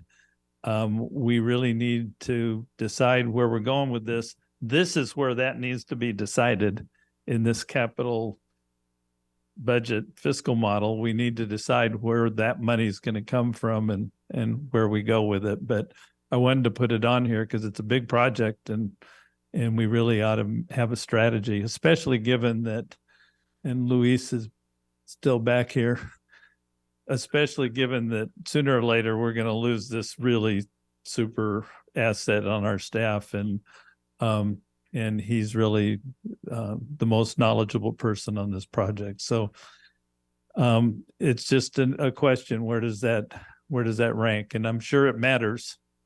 And as I said, they're all priorities. But where does it rank? So this project hasn't come across so when you talk about, we've got, you know, design construction. I don't know what we're designing. We don't have constructing. construction. We don't have construction. We've got design. And I don't know when it was done, and I don't want to start a whole project discussion. How long ago was the design done? Yesterday, 2017. Right. So there's work yet to be done. Yeah, I would say it's the Sarzadi master plan. And there was a lot of public input, and there has been discussion because the design was done in 2017, because the the workshops and the surveys were all done previous to that. We're talking about 8 years ago. So, but we do have $650,000 that Steve Bennett got us for. So my thought is that it actually needs to be completely revisited. I'm going to put it right over here. Very good. With the capital budget. Yeah, because we haven't really moved forward on it. So I don't feel like it's an absolute priority given that we get 10 votes. Gotcha. But, we got $650,000 waiting to be released next year on this. So, that would be a nice thing to do. And Absolutely. Get the money. Okay. I got you. Can I give a little background though? And Louise, correct me if I'm wrong. I believe things were moving ahead and then COVID hit and then we stalled. So there has been an element that's the picnic structure. Mhm. The second element to that is going to be outdoor multi-use courts and a renovated playground. That's what the Parks and Recreation Commission has identified as priority projects, and there is work towards that. But as mentioned, COVID hasn't stopped that a little bit. Thanks, Louise. You are awesome. And also the prices went up a lot since the original bids. Yeah. I'd be more than happy to have Luis do up a report to talk about the status of the project and what items might be separable to move forward on a more rapid basis. And we'll make that one of those star reports that you don't have to rank. How's that? I'm going to get this down to where there's only 10 projects to rank. Yeah. Okay. City Hall campus homeless services. Big issue. I think we all would agree it's a big issue. And it's all of the above. It's all the things that the great people who presented us ideas today are talking about. There's a whole lot of potential with this campus that needs to be addressed. We're not going to do that tonight, but that's the topic that we need to put on the table and address. We just have to have a strategy. We can't just keep going the way we're going. So I just want to add on that. I've been waiting for the report that tells us, what we can and cannot do. You referenced the fact that you did some things as a potential solution that ended up getting you in litigation with a prior city. So, I think the most fundamental issue is, do we allow overnight living on the property, which we have to have an alternative for the homeless if we go in that direction, if we do not allow it. And so, but I don't understand the full. It seems like there's a lot of moving pieces, and we need to figure out how to best balance the interests. And so I'm really, anxious to see kind of the broad analysis with lots of options. I agree. And there's a lot of legal issues. Yeah. There's a lot of this that we want to write up privileged. But in the meantime, my understanding is that you did order another porta potty, and that is we're doing that. Should be very shortly. Okay. And then also I keep being told there's no trash cans out there. Is that true? Yeah, I don't know, but we can. Those are things I'll tell you. I don't want to do it right now. I'll tell you a long story about that sometime. But we want more trash containers. We'll put them out there. Yeah. And I agree with you. Yeah. And just to confirm, the report would be definitive in terms of our obligations under state and federal law, because I think there's some confusion. I think we can give you as clear an explanation as is legally possible as to what our limitations and our opportunities are. Okay, perfect. It's not going to be 100% crystal clear, but I think we can do as good a job as can be done. Yeah. Okay, thank you. Yeah, it's tricky issue, and it's an issue of the heart, which makes it even more difficult. And it's an issue that's continuously changing at the court level too. But we can get an assessment of what the options are and the legality thereof. The other key component to recognize as part of that discussion is the county is our law enforcement services provider, and they do not answer directly to us. Correct. We have to consult with county council on their assessment of the legal issues. And that is different than in the other cities I've worked in, and that's a fundamental issue. And that's not in any way to criticize our staff here. Trina and our staff here are terrific, but they don't work for me. And there's a lot of issues. There are a lot of issues there that we need to identify. Yeah. Well, I'm thinking that needs to be two separate categories, because we have the City Hall campus and what the Green Coalition envisioned and created with their work, and homeless services. It's a whole topic. Yeah. So I don't know. Well, That's just a thought. I would consider this one topic because it's an element of the City Hall campus issue. If we wanted to have a second issue for just homeless services beyond that, then we could rank that separately if you wanted. I want to say that the woman from the county that we met with on the Zoom meeting was wonderful. And I feel so much better knowing that this county has somebody in that role who's very competent and driven. Not every county's got that. So that's a blessing. But yeah, if you want to list that, just a moment, if we ever get to the end here, I'm going to ask you what items you want to put on and which ones you want to group. Fire hardening education, kind of hard to argue about that one in this city, isn't it? I don't know if that's a new program that was on James's list. But it's certainly critical. Well, in 2021, we passed the Ojai Wildfire Resiliency Plan, and that's part of the plan.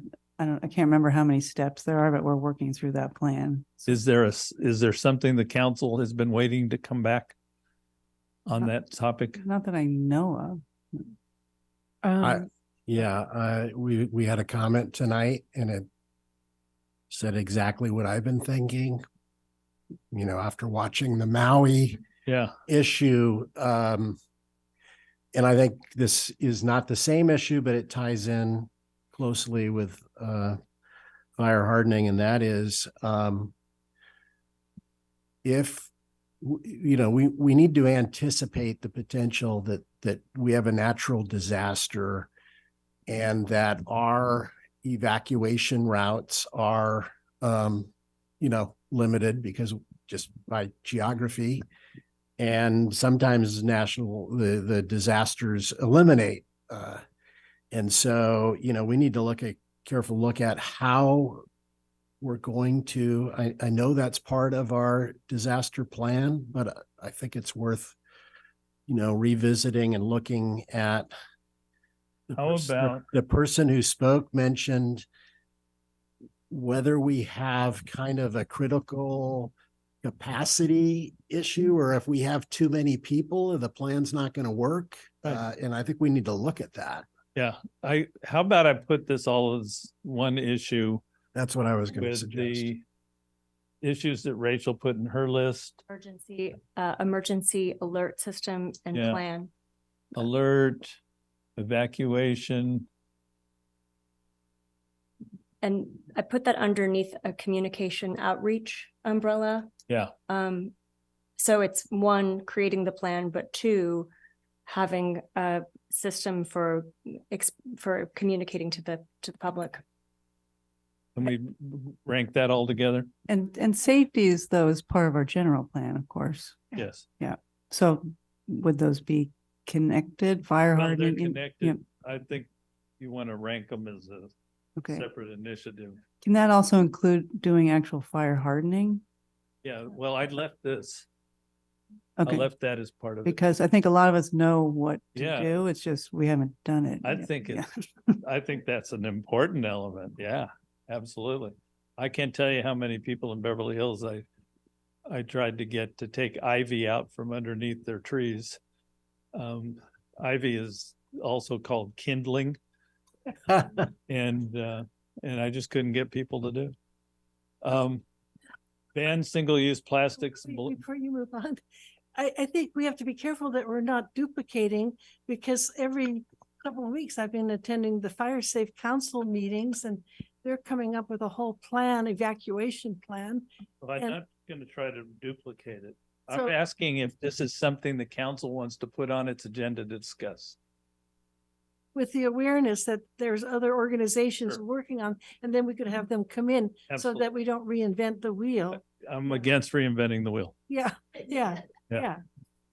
I absolutely agree. There are, in fact, the mayor and I attended one of those sessions just very recently. It's important, I think, for the woman who's sitting in the front row to know that we're attending emergency meetings. Absolutely. And I think we're expected to stay and go down with the ship the next time something happens. We've all been criticized for evacuating. So I need one of you to survive.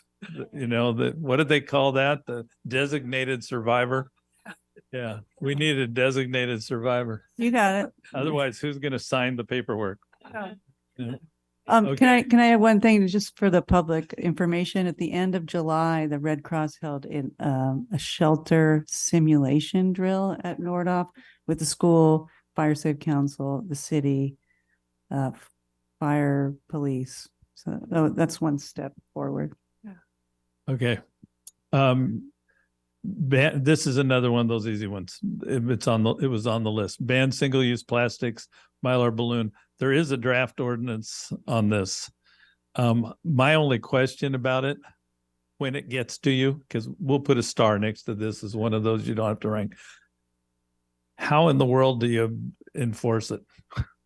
You know, I mean, the only trouble with laws that that are so obvious as this is how in the world do you ever enforce making people, you know, single-use plastics? How do you enforce that law? So it's a tough one, says the city manager. Citywide speed limits, you educated me. I went back and looked at the law, and you were absolutely right. This new law has more teeth in it than I was aware of. And maybe there are some things we can do here that I wasn't aware you could do. So see, I learned something. Yeah. Yeah, the world's changing. Yeah. That's good. Yeah, you know, here I am, 73, and the world's changing on me. So that's one we can get back to the council probably relatively. Yeah, and then we deal with the Arbolada people who've been asking for this for years. Yeah. Yeah, we have to deal with that.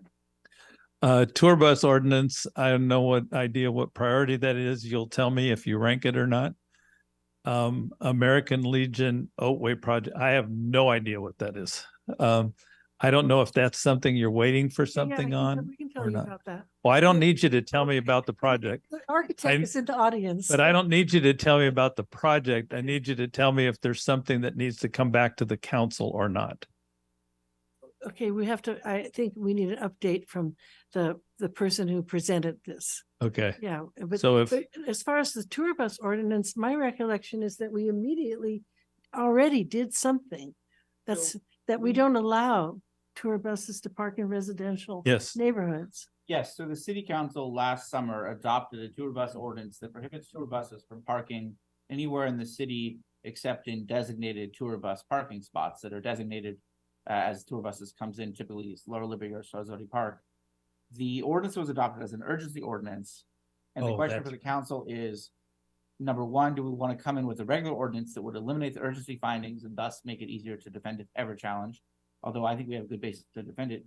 And two, does the council want to modify it, make adjustments, do the 1 year look back and say, does this work, modify it, or stay the course? And if there's not been concerns, then one option will just be stay the course until it becomes a problem again, knowing we have it on the books. So that's the question. Is it something to look at or not? How may I ask, how long can we have this emergency ordinance if we can't get to We can have it forever because we adopted it as an urgency without a time limitation. It's just a matter of the longer you get from the urgency, at some point the urgency findings start to become stale. Well, if we want to get to it, but as long as the emergency is working right, we can delay that. All right, I'm gonna start taking control here. Okay. I'm gonna start putting some stars next to things that I don't think you need to rank. I hope we have 10 items left when I get done. So I don't think I need to rank that one, or you need to rank, not me, or that one, or that one.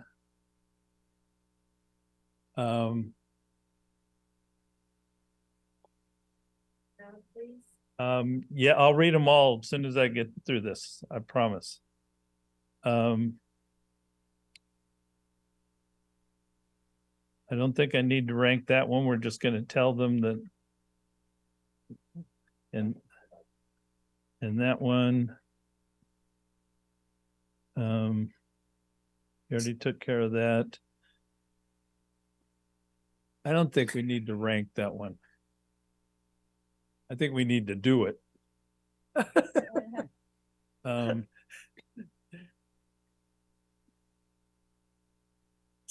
So these, your stars mean that we're not going to rank them, but it doesn't mean that they couldn't rise to. Means they're going to come back on their own. Okay. How's that? I just want Nick Ojai to know that. Yes. Well, I'm giving them the opportunity to bring it in. If they have something they want us to review, then they have that opportunity to bring it in. I'm not going to let you rank city council comp because you won't do it anyway. And there is a new state law on that one as well. Oh, great. Just what we needed. That allowed a slight increase in compensation. So we can bring that back as a starter. Okay. So the ones that I marked as not needing to be ranked by the council because they're probably going to happen on their own. NIMS training, the council budget subcommittee, I'm not minimizing the issue. You heard my lecture about that, but I don't think you need to rank it. The city council compensation item, the village mixed use revisions ordinance, the Habitat for Humanity project. Again, we're going to give them the opportunity to bring that in and talk about it. Ban single-use plastics and balloons. We're ready to bring that in, but I'm going to ask the question, how are we supposed to enforce it? Tour bus ordinance, which will come in on its own, and American Legion Ojai project. Yes. So I know you're trying to wind this up, but what about, we have had requests for things like an ordinance that a business cannot ban cash payments. Yes. Now I'm going to ask you what items are not on here that you want to add. Can we add that? Well, do you want to go ahead, Susan? You want to add that? I have one too. Wait a minute. I have to sit to write, so I'm gonna. And these are ordinances other cities have, so hopefully they won't be hard for us to adopt. Sometimes that's true. Yeah. Okay. Yeah. What's not up here that you want up here? We have a tree ordinance. My understanding there's a draft, so it hasn't been implemented, so. A tree ordinance? No, No, no, it's waiting. We have a tree ordinance. The tree ordinance requires certain permits and protections for oak trees, sycamore trees, and designated heritage trees, and mature trees that is bigger than a certain amount of designated species. There is no designated species list. So the question will be, does the council want to adopt a list of designated species that would be protected if the trees are big enough? But there are protections in the tree ordinance for oaks, sycamores, and designated heritage trees, of which there's one or two. And my understanding is that there's a proposed amendments Yes, to the yes, existing yes. It's been ordinance that discussed. have not been brought forward. Yes, I want to bring None of those it. have hit the council agenda. I want to Correct. bring those forward. We need to bring those forward. It's That- critical for yeah. climate mitigation and life, animals, So everything. tree ordinance amendment. Amendments. And then shall I complete the cash, an ordinance that does not allow a business to refuse to take cash. And I'm sure there's there's probably an official title for an ordinance like that already. Do you want to do that? Well, we have looked at an earth-friendly management policy about pesticides on city property. I've spoken to the people involved and was told that they are working on an ordinance to give to our staff. So until we have that ordinance to look at, I think we'll just keep it on the list. We'll just wait. Yeah. Yeah. Just It's an a pest- earth-friendly management policy. Earth-friendly pest management policy, right? Earth-friendly yeah. management policy. Yeah. Management of all. EFMP. Yeah. What? Earth-friendly management policy. That we've looked at. Parentheses. Yeah, we've had workshops on this and we want the schools to also adopt it, so we want to set an example. But once again, we're on hold waiting to get the word. Yeah. All right. Okay. Rachel has some. I do. So I would like to see us discuss creating a peace and ethics committee. And some of the tasks would be immediately creating a code of ethics for the council, for commissioners, and for staff. Also, this committee could be responsible for doing things like being an advisory committee for us when there are interpersonal conflicts, when we're letting commissioners go, when there are other commissioners. Also, I thought this could be a committee that would help the International Cities of Peace group plan activities to really make Ojai a city of peace. But the most important thing is a code of ethics. And then the other thing I had, I think the street safety, which we have some street, we have lowering the speed limit, but people have requested stop signs, people have requested lights at the crosswalks on Ojai Avenue. And then also to address some of the concerns that Randy brought up about do we need to revisit our contracts and are we doing things in the most efficient and way possible? And I would say that I agree with everything he brought up, except for one thing, and that would have been stopping the contract this year. That would have been a bad decision, but I agree that we need to look at the entire streetscape as we plan these projects. And that's why we need to do this capital budget plan, because that's where all of that then gets tied in. And I think we can do that. The street safety issues. I mean, there's all sorts of different things that can be done. And there's all sorts of considerations that need to be taken before you do it. It's a very time-consuming, interactive kind of process that, frankly, I've loved doing in my career, but it's a lot of work. And so if that's a priority, I don't want you to think that's a simple one. It's actually a pretty time-consuming process. Well, I just want to make sure that the new council members know that we have a complete streets master plan that still needs to be implemented. And some of us have spent countless hours studying safe routes to school, that's definitely a priority. It's an ongoing forever project. Yep. And it's tied again to housing. People do not want more housing unless we can make our streets safe. The two go together because housing traditionally increases traffic. They all go together. Yeah, And everything goes together. The comment was made earlier about the housing element and the implementation that's involved in that. Same thing with the general plan. Yeah. A general plan, when you finally finish your general plan, you're about halfway done, maybe not even that, because it's the implementation of the plan that really makes the difference. The difference between a good general plan and a bad, the difference between a good housing element and a bad is whether you actually implement it. And that takes resource. I mean, that is the hard part. So all of these things, they're very much related to one another.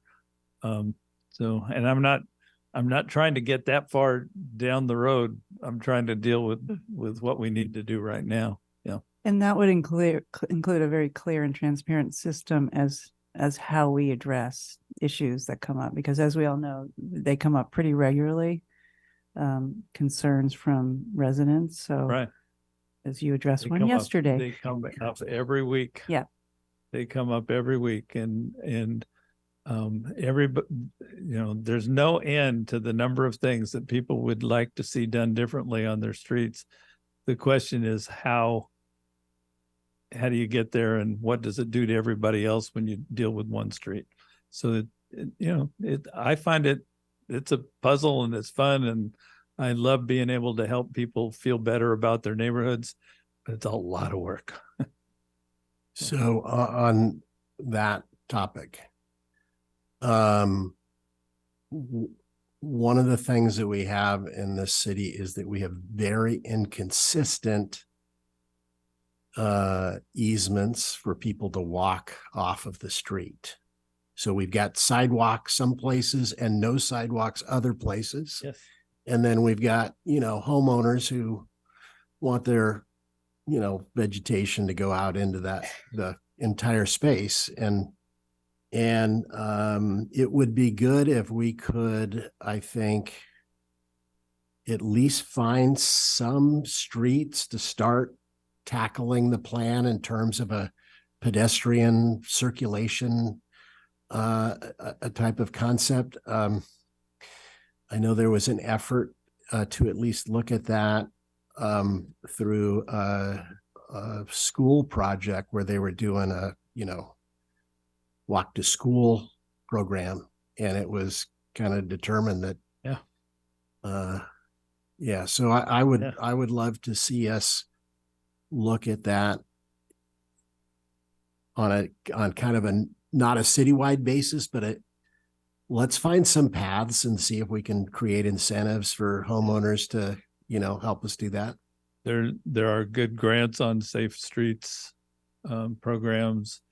And I think that's what you do with the capital budget plan is you start putting these projects down, a year one project, a year two project, and you start doing that. The trick, of course, is finding the money.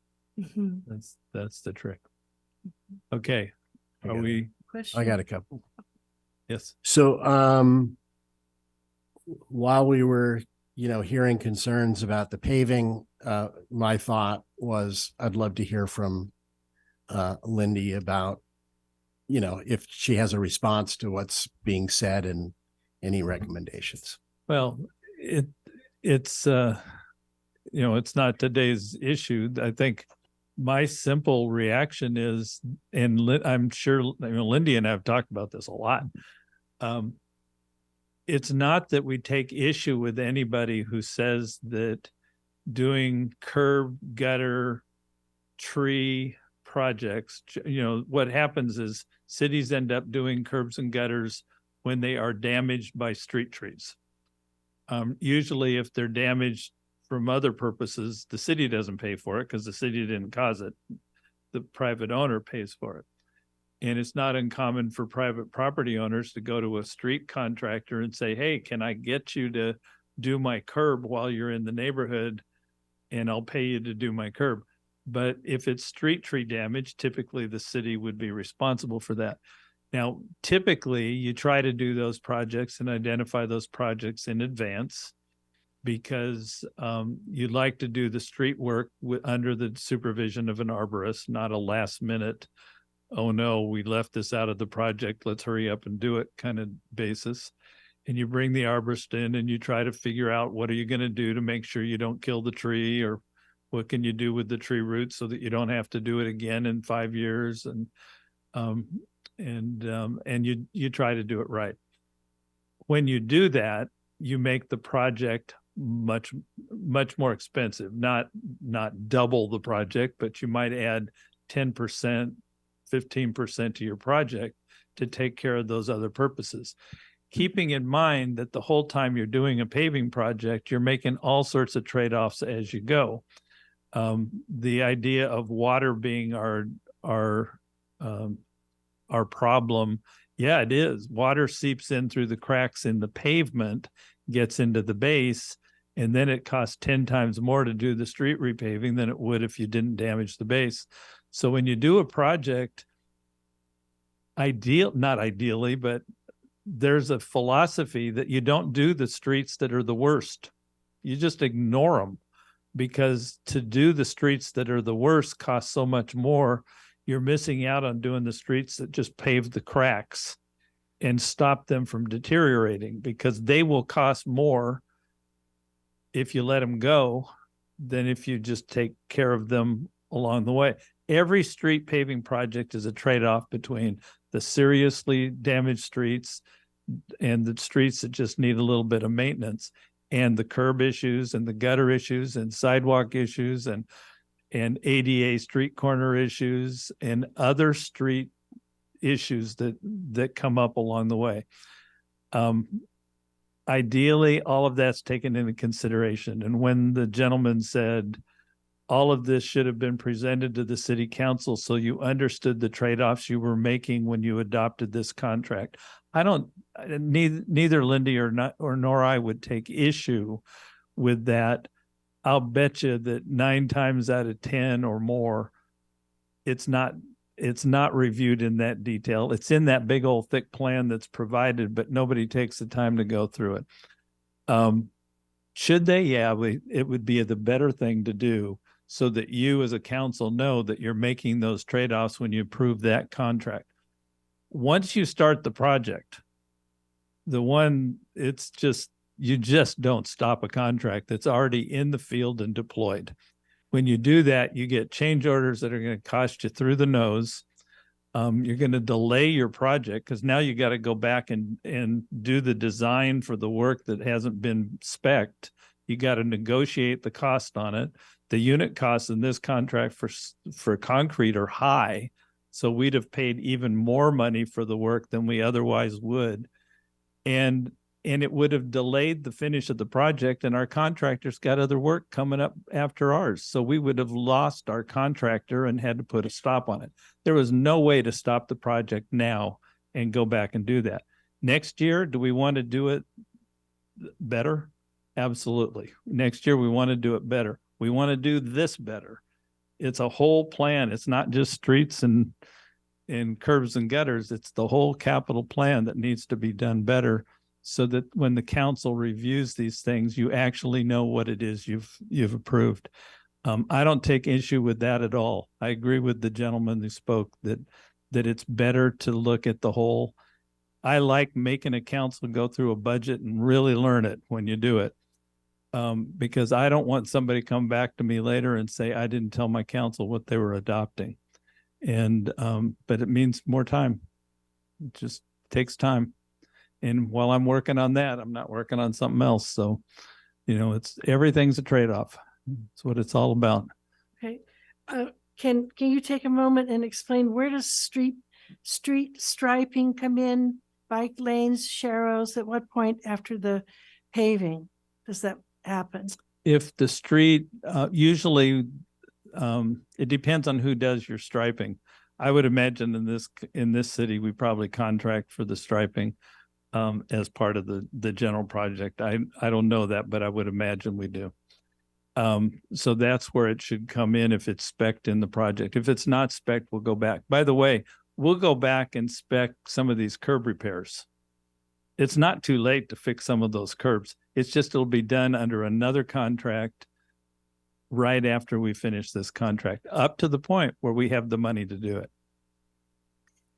But the sharrows and all that, that'll come after. You have to let it cure for a while before you stripe. So it'll take a while. Okay, so we could discuss that at some point. I can get back to you to tell you how it's going to happen. Okay.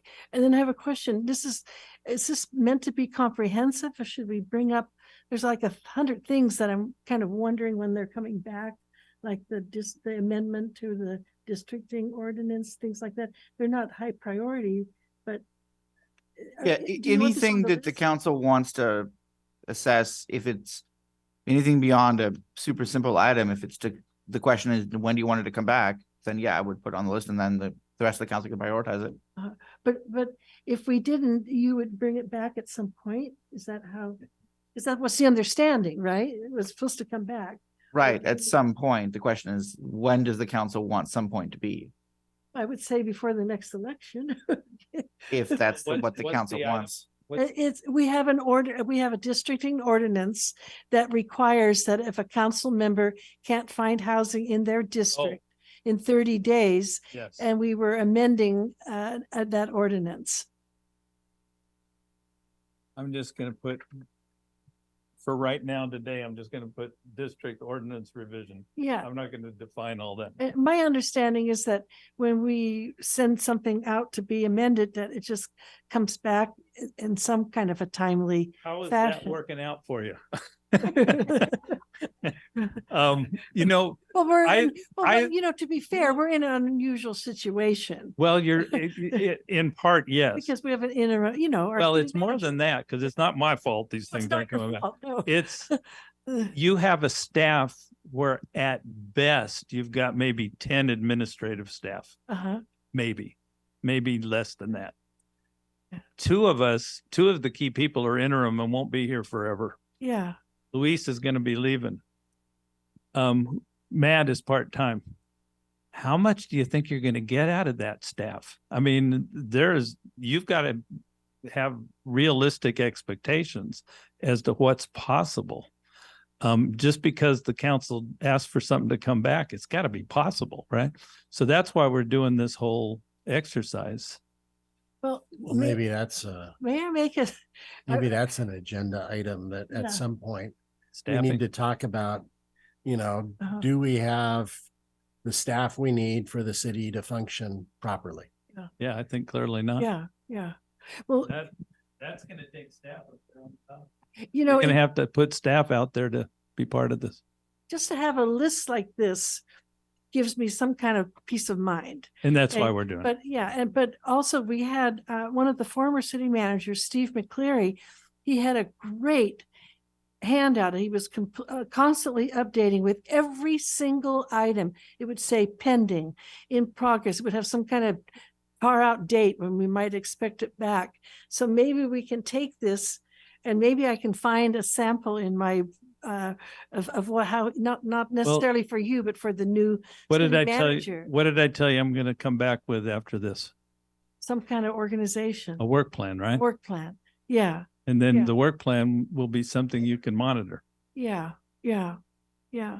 That's the idea. Very That's good. the idea.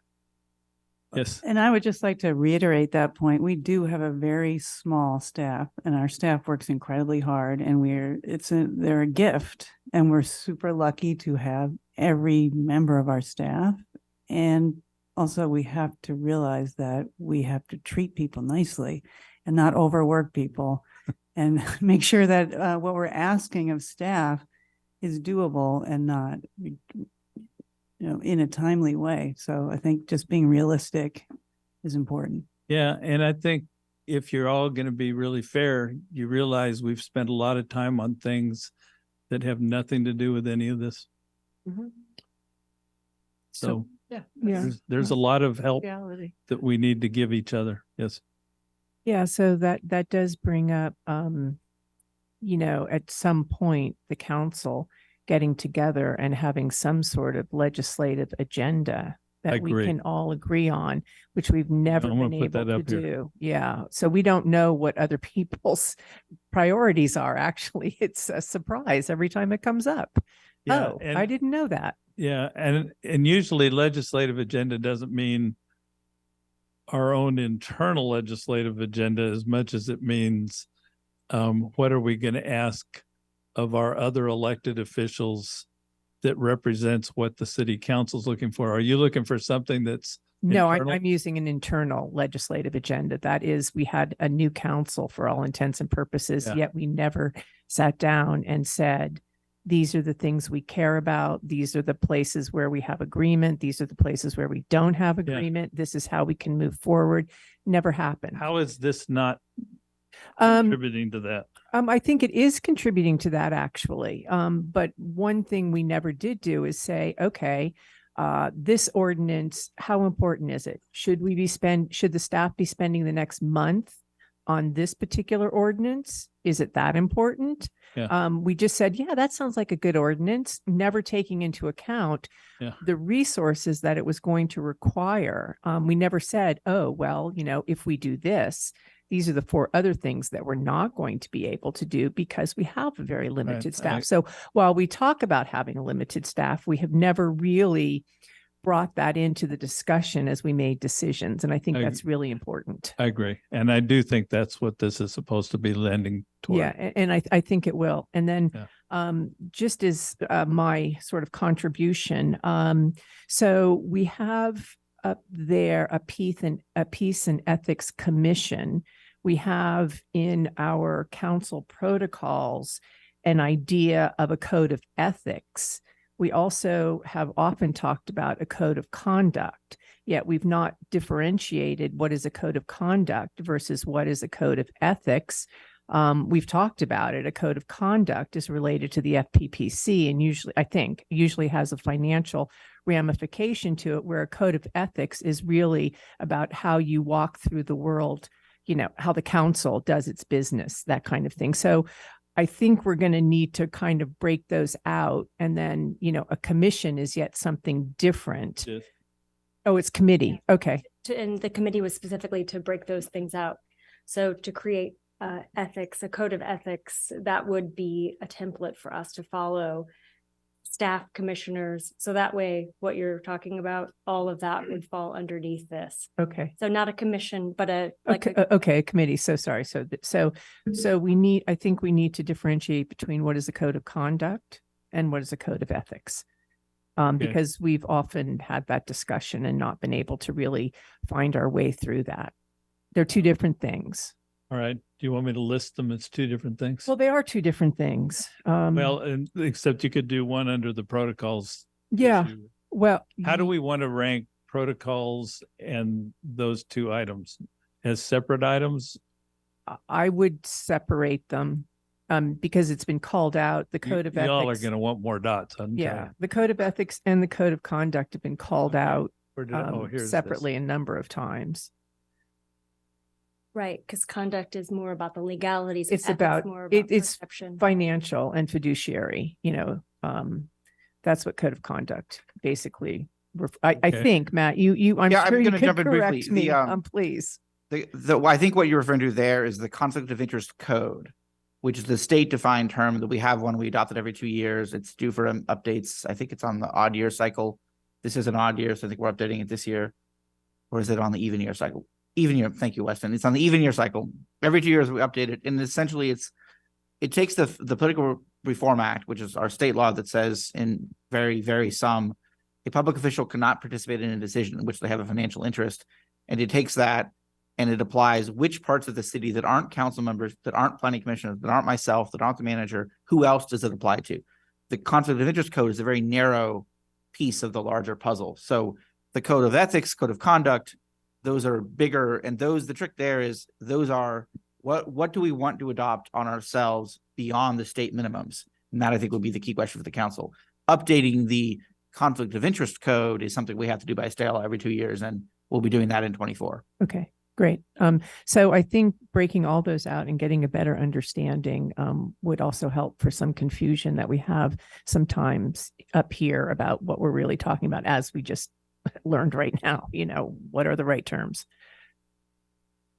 And Are we about just- ready to? Yeah, and there is a long list of underneath your description of the council workshop for protocols. There is a long list. Yeah, I just So- grabbed them. Okay, No that's magic great. to it. Can we take a short break before we come back? So I got Thoughts? just a couple of quick comments and one, I think that James did try to conduct this workshop and I think he felt it wasn't feasible to do one. So that's just maybe a defense of our prior city manager. He was trying to clarify what our legislative agenda was. I think James deserves a statue, let alone not be criticized. I'm with you on that.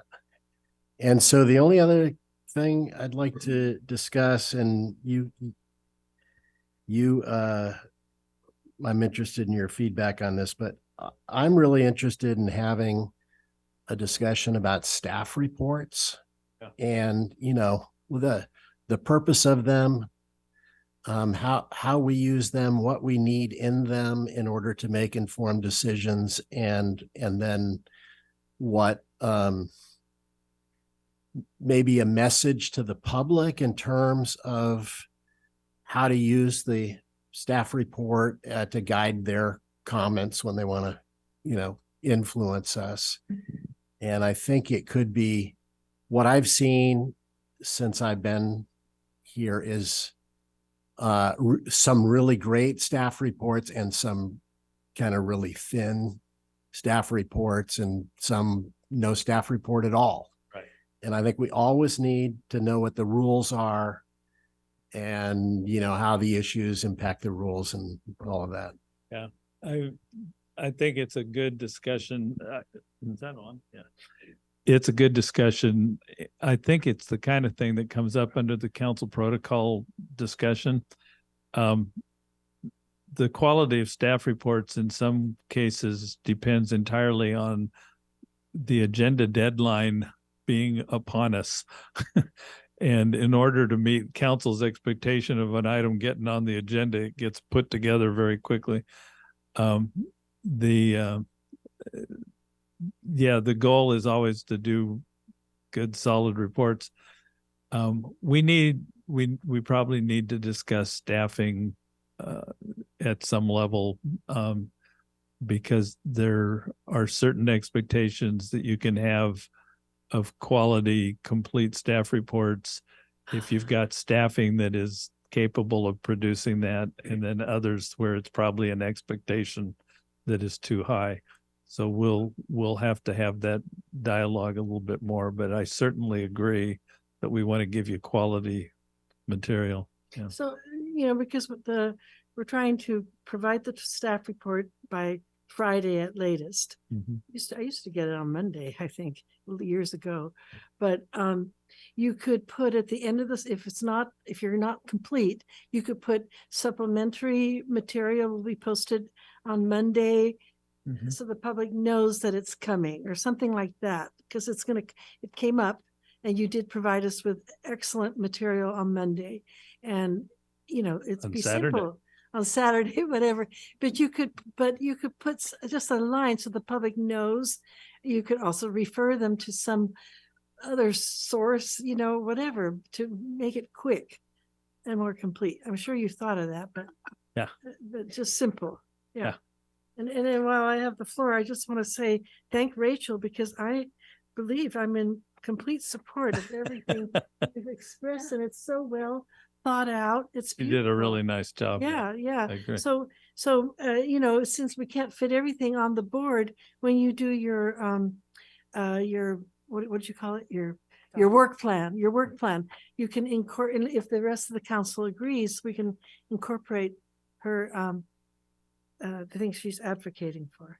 I will borrow aggressively. How's that? Yeah, that was really good. Thank you, Rach.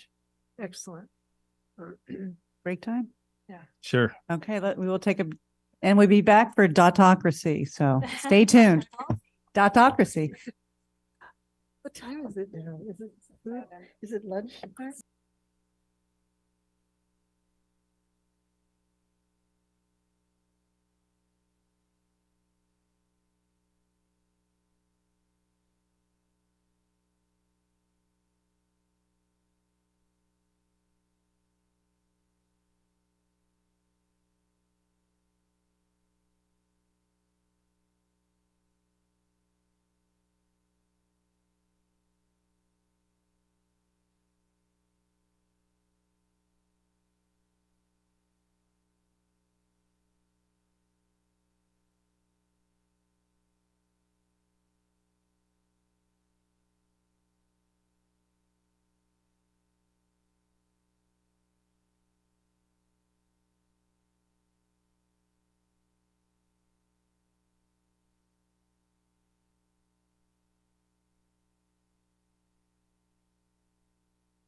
The meeting. We should, So I thought I would sing a little song. Right? anything that kills oats. This microphone's gone to my head now. You are my sunshine. So you brought Jen Um, to look No, we Yeah, had him that looking would at be a tree that had kind of that'd like be an the end of expansion, me. A big. Say- can I say Okay, so as I said before, Still safe and sound, and he said it was, so. but he saw the tree. And we will try to take this input from the council. I'm trying to assure you all that nothing on this list is going to completely disappear off the face of the earth. I understand that everything on the list has some priority, and we aren't going to ignore things just because they didn't get dots. But it does give me some sense of what we can focus our immediate attention to. And it gives me something that I can work with to create something of a work plan. And as Susan says, something that we can follow to see how it's progressing. And it also gives me an excuse if somewhere along the line, somebody says, how come something didn't come back? Well, because it didn't get any dots. It'll give me a little bit of an answer on that. But if something is urgent, you all make the rules. So if something is urgent and you say, you know what, city manager, that one item is urgent. We need to deal with it on any given Tuesday. That's the phrase, on any given Tuesday, you can make something an urgency by council direction. But this gives us a start, gives us an idea of what's out there. I hope that walking through the projects themselves was useful. At least we have a better sense of what is out there to do. And thank you for letting me talk about the fact that we don't have that much staff, so that I got to put that on the record too. And I'll come back as soon as I can with some kind of a work plan. So thank you for going through the process, and I think I'm done. Well, we would all, I'm sure, we want to thank you, Mark, for doing this. This is really so useful and informative and engaging and fun too. So thank you also, residents, for coming and participating. Much appreciated. And thank you, council. Thank you, Matt and staff, Carl and Weston and James Hahn out there in the ether, because I think this has been a really, really productive and insightful experience. So anyone else like to comment? Yeah, go ahead. I think this is also very, very important so that the public really grasps the enormous amount of tasks that are before us. And I think that we, periodically keep a long list like that, so that on the website, I'm sure you'll post something on the website about this, and people can see, all the things that the council is concerned about and wants to work on. It was really good. Thank you so much. Thank you. We Yeah, good? I'll just add thanks to Mark. I know I commented to him when I received our cheat sheet that I was very impressed with the amount of thought and effort that he put into this, that made it a lot easier to move through the issues tonight. Yay, Mark. Yeah, thank you very much. Okay, are we ready? All right. Well, thank you all for being here. Thanks for a productive and informative meeting, and we are adjourned. I thought we had another 3 hours.